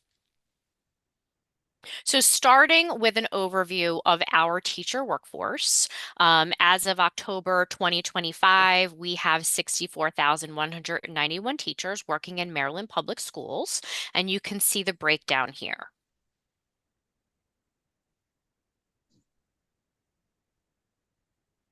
So digging into a little bit deeper, we start with gender as well as gender, paired with race, ethnicity. So you can see here on this slide, if you take a look at the bottom and look at that, kind of work your eyes up, you can see that we're gradually becoming more diverse in this area, but it has remained pretty consistent. So we still have a long way to go, but you can see that we are slowly moving the needle. And another view of specifically race, ethnicity, again, you can see gradual diversification for this trend. But again, we do have quite a ways to go to where we are at the point where our teachers look like our students. Digging into first year teachers specifically and their race ethnicity, the percentage of first year teachers who are teachers of color did increase over the last 5 years, and we saw the largest increase for Black and African American teachers. Now, where are all of these teachers working? So we do keep an eye on where our inexperienced teachers, those are teachers that have 3 or less years of experience, are out of field teachers. So these are licensed teachers, but they are teaching out of their licensure area, and our conditionally licensed and resident licensed teachers. So those are teachers with emergency or provisional licenses. Where are they? And where are they in relation to high poverty schools versus low poverty schools? And you can see here, and unfortunately, this is not a new trend. You can see that all 3 of those categories are more likely to be employed in high poverty schools.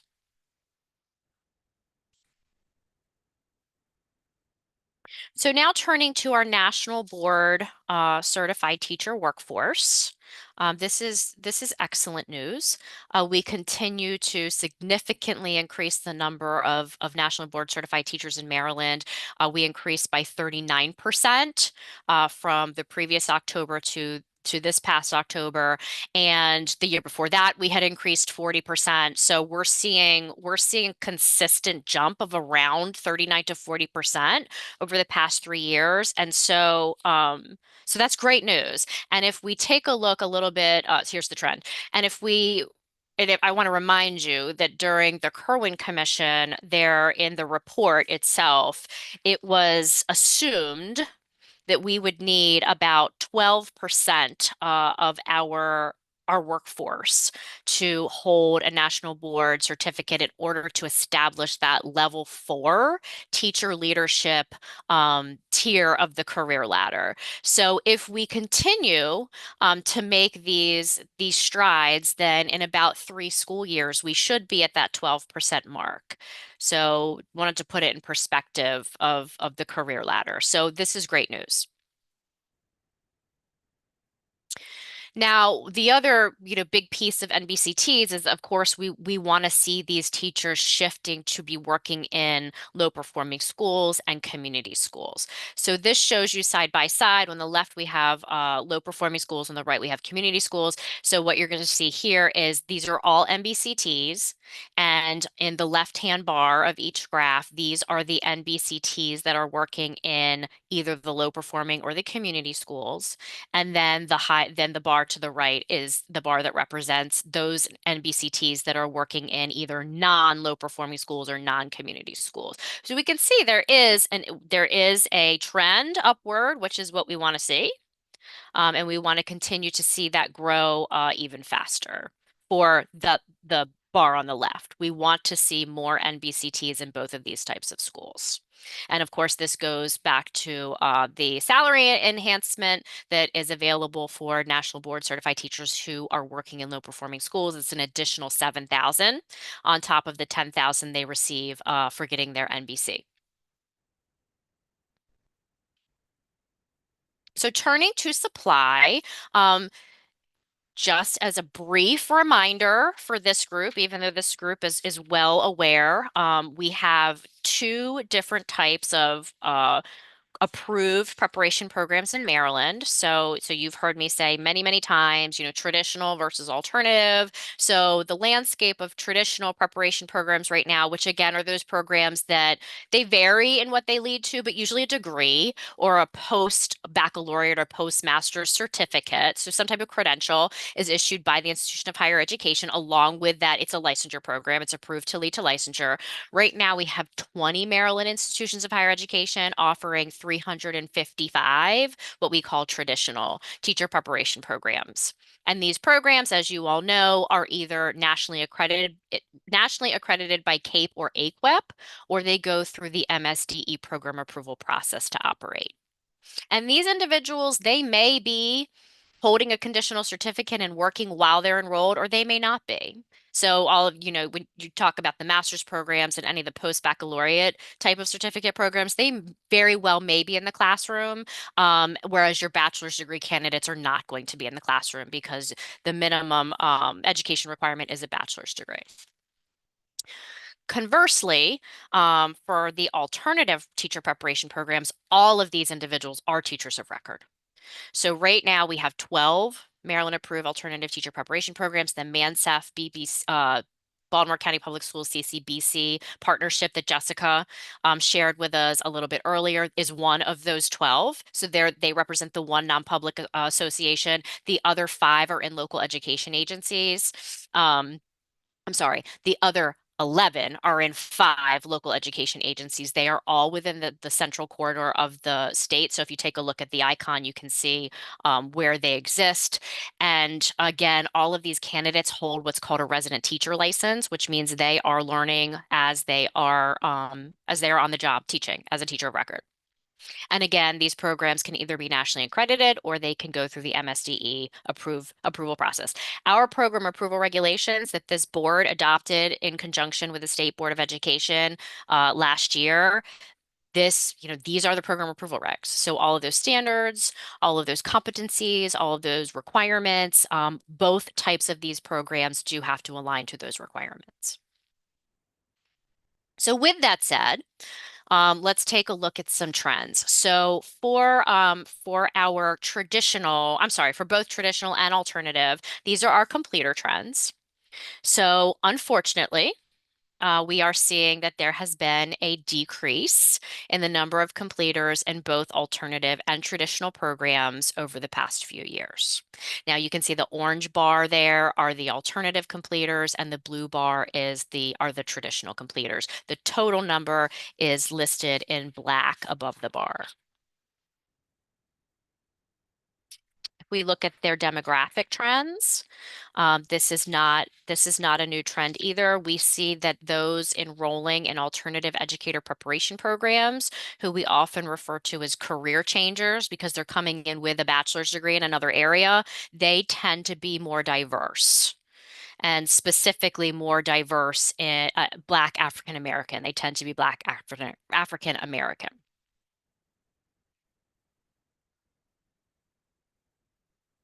Now, we all know that there are other pathways to licensure, so it's worth calling out here.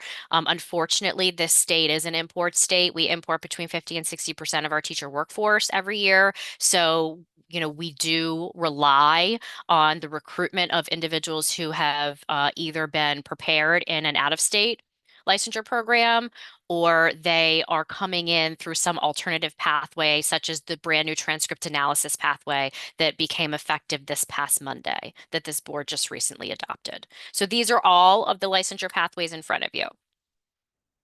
And the reason that's important is because when we pull licensure data to look at in-state versus out-of-state, it's all pathways. So looking at the 23-24 school year, so July 1st through June 30th, 23-24, we pulled initial licensure data to see where are these applicants coming from. And we were not able to identify in 194 cases whether they were prepared in state or out of state. And then you can see that this middle bar is those that were clearly prepared in Maryland, and the blue bar are those that were prepared out of state. So this is in alignment with what we're used to seeing year over year in Maryland, which again just goes back to the importance of having those alternative pathways, and making sure that each of the pathways that this board and the state board develop are rigorous and are what's best for Maryland students. And then finally, turning to demand, we've got some more good news. And I've shared this with this board already, but we have some additional data to share in the next slide. So our teacher vacancies were significantly reduced over the past school year. We see a drastic decline from 1619 to 886.2. And we saw a decrease in special education vacancies. We saw a decrease in elementary education vacancies, and we also saw a significant decrease in early childhood vacancies. So that is all good news. If we take a look at our mid-year collection, so beginning last year, we ended up doing a special collection in March, and we realized that there was a lot of value in collecting twice a year. So moving forward, starting this school year, we have a formal collection that is not just at the beginning of the school year, but we also collect again in the middle of in January of each school year. So that data has shown us for the winter of 2026 that our vacancies continue to decline, which is what we wanted to see. Because you can see last year that was not the case. We saw an increase. So we were happy to see that we're continuing to decline in our vacancies. And they are now roughly half of what they were at the beginning of last school year. And conditional licensure trends. So we always look at vacancies alongside of conditional licensure because, again, conditional licensure are those individuals who have not met the requirements for professional licensure. And so looking at that, we see that we have a slight decrease of 1.8% this school year from last school year, and continuing to decline from that peak in 23-24. And conditional licensed teachers do make up 9.5% of the workforce at this point. And looking at their demographic data, we know, and again, you've seen this data before, it remains consistent. Our conditionally licensed teachers are more likely to be Black African American and less likely to be white than the overall workforce. And then finally, turning to attrition. We have here school attrition, which is when an individual leaves a school but remains in that district but goes to another school. We have LEA attrition, which means they leave the district but they remain in education in a district in Maryland. And then state, meaning they leave all of the districts. They are not found. They're no longer found in a Maryland public school district. And we can see that for all of those, school LEA and state attrition, we are still seeing a decrease, a gradual decrease in attrition for this school year. Looking at attrition by years of experience, no surprise here. Those individuals who have the least amount of experience, those inexperienced teachers, are the most likely to leave. And unfortunately, not a surprise here at all because this is a trend. Our Black African American teachers are our teachers who are the most likely to leave.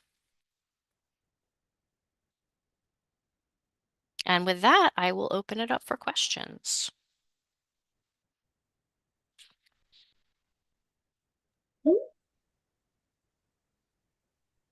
Looks like Sue is first.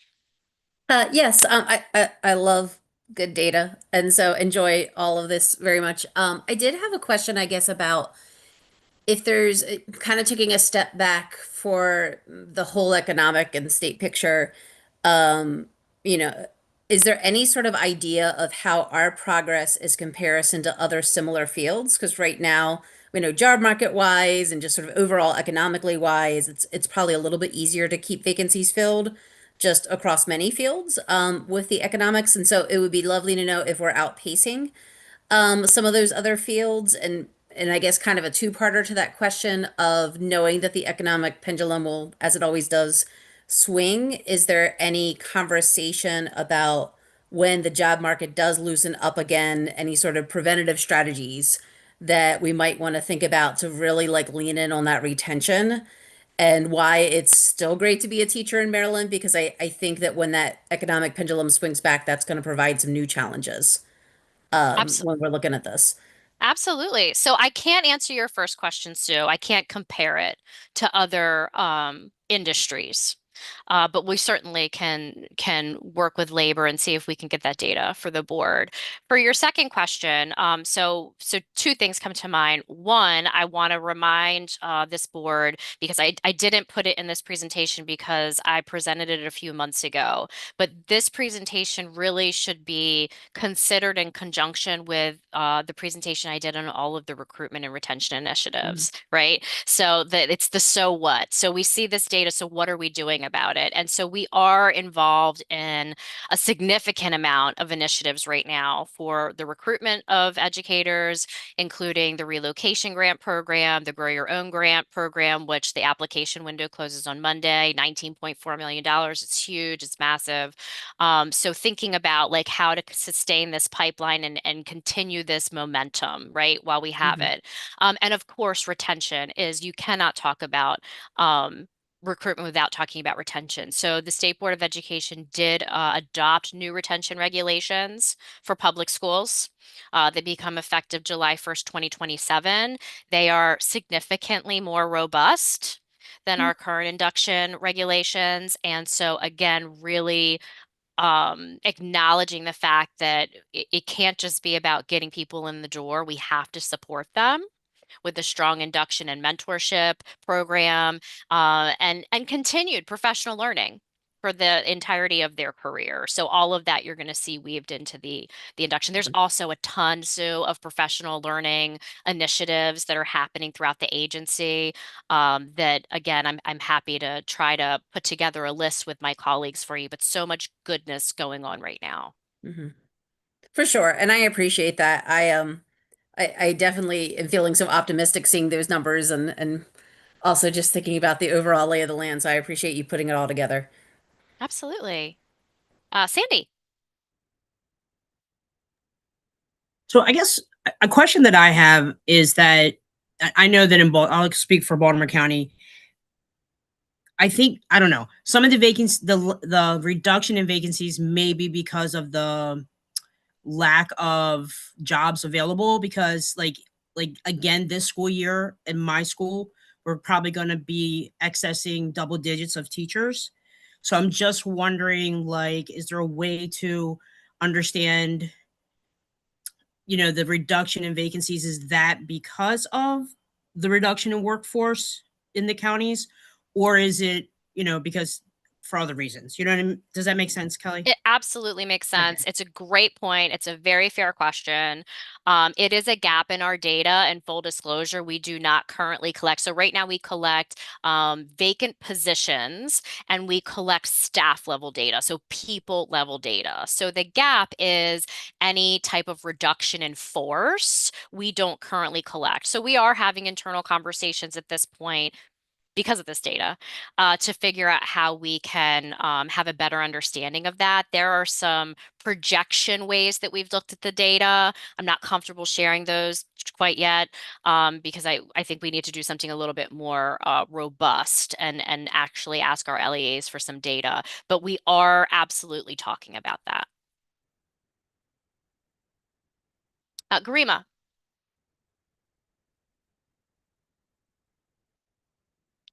You're muted. Oh my goodness. I have a friend with me joining as well. His first First PSTEB PSTEB meeting. Really exciting to see some of these wins. And one of Sandy's questions was my questions too, just like, the cause for the dramatic drop in vacancies, which is great. Yeah, great. That context was helpful. Do we know the cause in the drop of participants in alternative prep and traditional prep programs too? This is something I've heard about. I expected during COVID years, but like really curious to see why there was such a drop from last year to this year. Yeah, I don't have a good answer for you. And it's not going to help to say this is a national trend.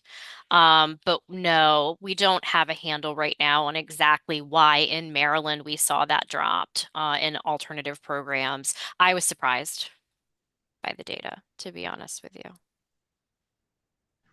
We're hoping that the Grow Your Own program is going to turn that ship around, because we're really focusing on developing sustainable pipelines to get our educational support personnel prepared, to get our conditionally licensed folks either enrolled in an alternative program or enrolled in a traditional program, and supporting them, of course, through induction to keep them in the classroom. Darren. Thanks. I just wanted to, and thanks for a great report, Kelly. I just wanted to echo Sandra's comment as well, and that question, because when we get to slide 22 and 23, these are being touted a lot in press conferences and so forth as a huge win, that reduction. I'd love to believe that it's true, but my concern is exactly what you said. I'm in total agreement with you. If we don't know what the factor is for the reduction in force across the counties, because Sandra, yours isn't the only place that you've seen reductions like that. I can speak for my county as well. It's hard to tell what that data means, at all, because it's not being factored in. So I guess, I want to believe in it, but frankly, I'm not quite sure that these slides tell us the truth about what we need to know, because we don't have that factor yet.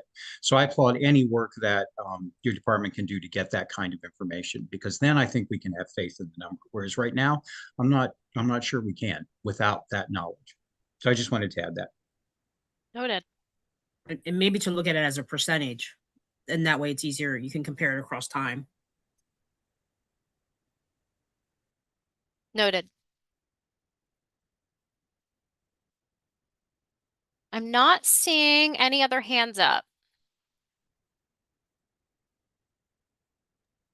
Oh, I had a question. Yeah. Jump in. The slides that are in the appendix, could you go over those as well? Was there a reason why they weren't included in the other? I'm happy to. Yeah, The let's do that. it was timing. Yeah, so I'm happy to. Yeah. So taking a look at Maryland teacher and student race ethnicity. So I had referred to this earlier, but again, we're looking for our teacher workforce to mirror our student workforce, or excuse me, our student across the state. And so we can see here that this is broken down by race. So you can see the difference between the student and teacher race ethnicity trends. And then looking at enrollment, so we talked about completer data, but looking at enrollment trends for our educator preparation programs, again, blue is traditional, orange is alternative. We can see that it's less of a drop for enrollment, but there still is a decrease for both traditional and alternative enrollment I should have noted before, for all of our educator preparation data, we're talking about the 23-24 school year because we look at Title II data and Title II data is 2 years behind. So I should have mentioned that before. So also for the completer data, we were looking at 23-24. And then looking at enrollment demographic trends, these are similar to our completer trends. Our alternative candidates are more diverse. And then taking a look at supply or demand supply, looking specifically at vacancies and conditionally licensed teachers. As well as, so if you add those together, basically, because again, conditionally licensed teachers are not yet fully licensed and prepared for the job. It's one way to look at supply and demand. It's not the only way, it's just one way. So we see that the traditional completers, if you add the traditional and the alternative completers, and then the entire bar is everything that you need to fill all of the vacancies plus the conditionally licensed teachers, we do have a significant gap between our supply and demand. So again, going back to this is why we're an import state. This is why we rely on recruitment from other states and why it's so important for us to have alternative licensure pathways that are rigorous and robust. And that was all of the appendix. Yes, Darren. I think Sandra was first. I think it was a tie. Just a quick question. I was just curious because when we say that we're an import state, what are some states that are not import states? Just out of curiosity. So I haven't looked this up in quite a few years, but I remember the last time we looked up, this was years ago, Sandy, so please take this with a grain of salt. And we can certainly get the answers to you. But like, for instance, when we were initially promulgating the regulations, we looked at Massachusetts, of course, we looked at Pennsylvania, we looked at Virginia, we looked at DC, we looked at West Virginia, around us. And, Massachusetts at the time was very much an export state. Right. So like, they were making plenty of their own teachers. I want to say Pennsylvania was too, but I think the landscape has changed in the last 5 years. So we would have to do another review because I would be surprised if it remains the same, given the national shortage and what we know locally about our sister states that are surrounding us. I can help with that a little bit. Just name a few, Kelly. It has changed, like you said. There was a study but they based it like on teacher license reciprocity data. And they had Alabama, Colorado, Delaware, DC, actually, in Florida, in those states. So the data has changed because I don't remember seeing Massachusetts, like you mentioned. So those are a few more. Thank you. Darren? Okay, I'm just wondering if I'm understanding something right. All right, so if we go to the very last slide in the appendix, that's the one where it says Maryland supply of teachers versus demand. Can I walk through my understanding and you tell me if I'm getting this right? So if we took the number of teacher vacancies that we had, and we add to that the number of positions that are filled with conditional, is that where we're getting, because I didn't add it up, is that where we're getting the 6,285 number from? Because we're assuming teachers that are, positions that are being filled with conditional teachers are still conditional. They're not fully licensed. So is that where, am I misunderstanding that? No, so you're not going to see that total number on here. It's not written on here. So the 6,285 is the gap.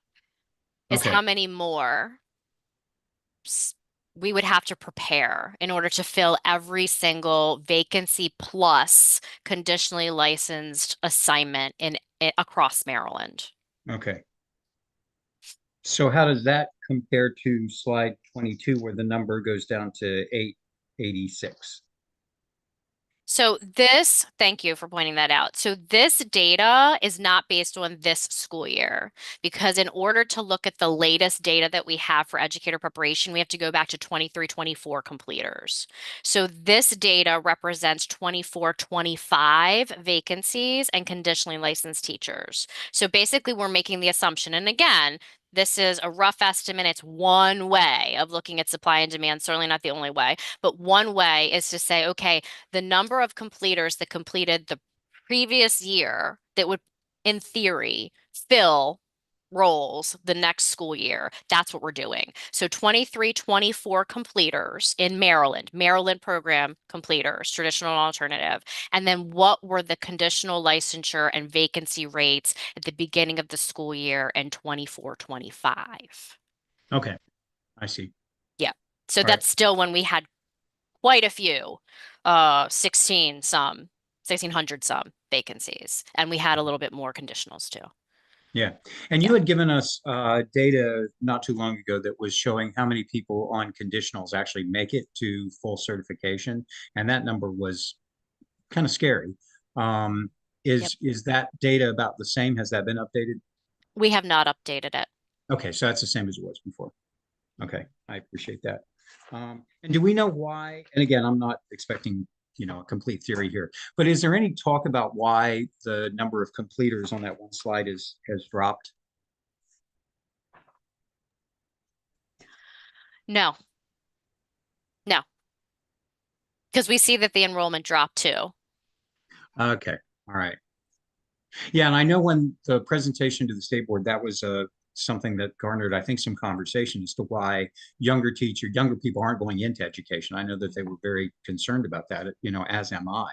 And it doesn't look as though we've got, a unified answer like theory as to why that is. We just know that it's happening.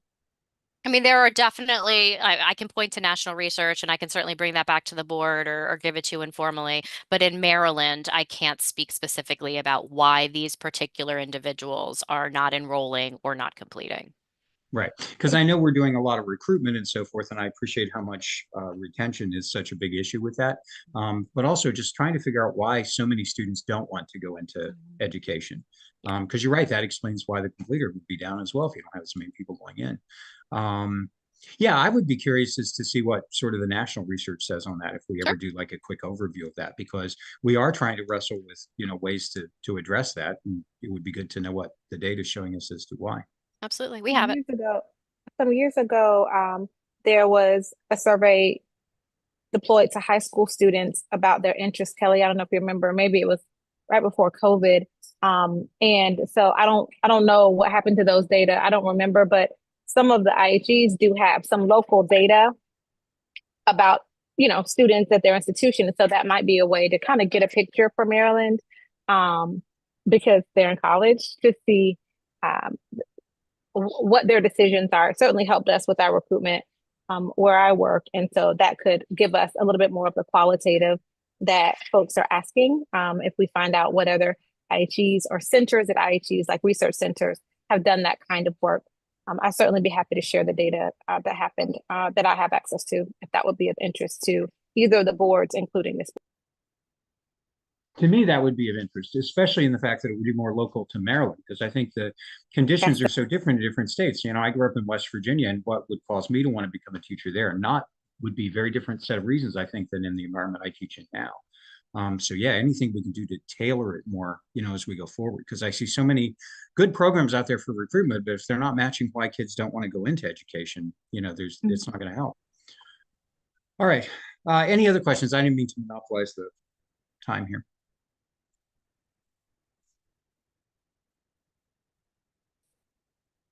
All right. Well, Kelly, thank you again for a wonderful presentation. I really do appreciate that. It's very insightful as well. So a big round of applause to you and your team for compiling all of that and putting it into a format that's so clear and easy to understand. So I appreciate it.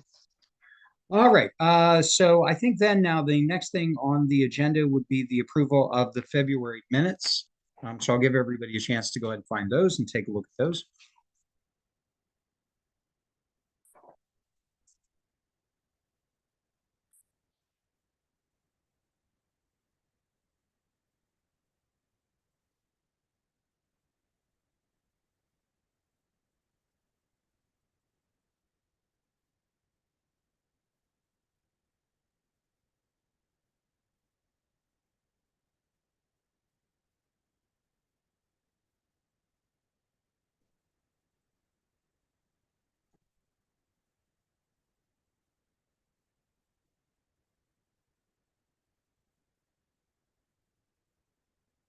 All right, so I'll open up the floor to anybody who has any additions, deletions, or changes that need to be made as you look over the minutes.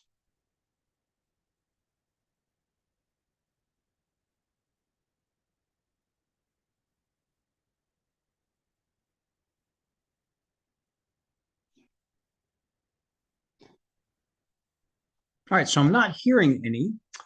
So I'll entertain a motion to adopt the February 8th, 2026 PSTEB minutes. I'll move those, Karen Yoho. All right, thank you, Karen. I need a second. Second, Dr. Taylor. All right, thank you, Dr. Taylor. Any additional discussion? All right, all in favor of the adoption of the minutes signify by raising your hand. All right, anybody opposed? And any abstentions?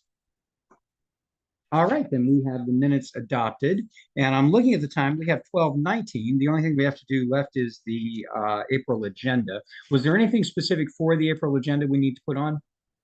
Other than the usual items? I have a couple small regulatory amendments that will come to you for the first time to discuss.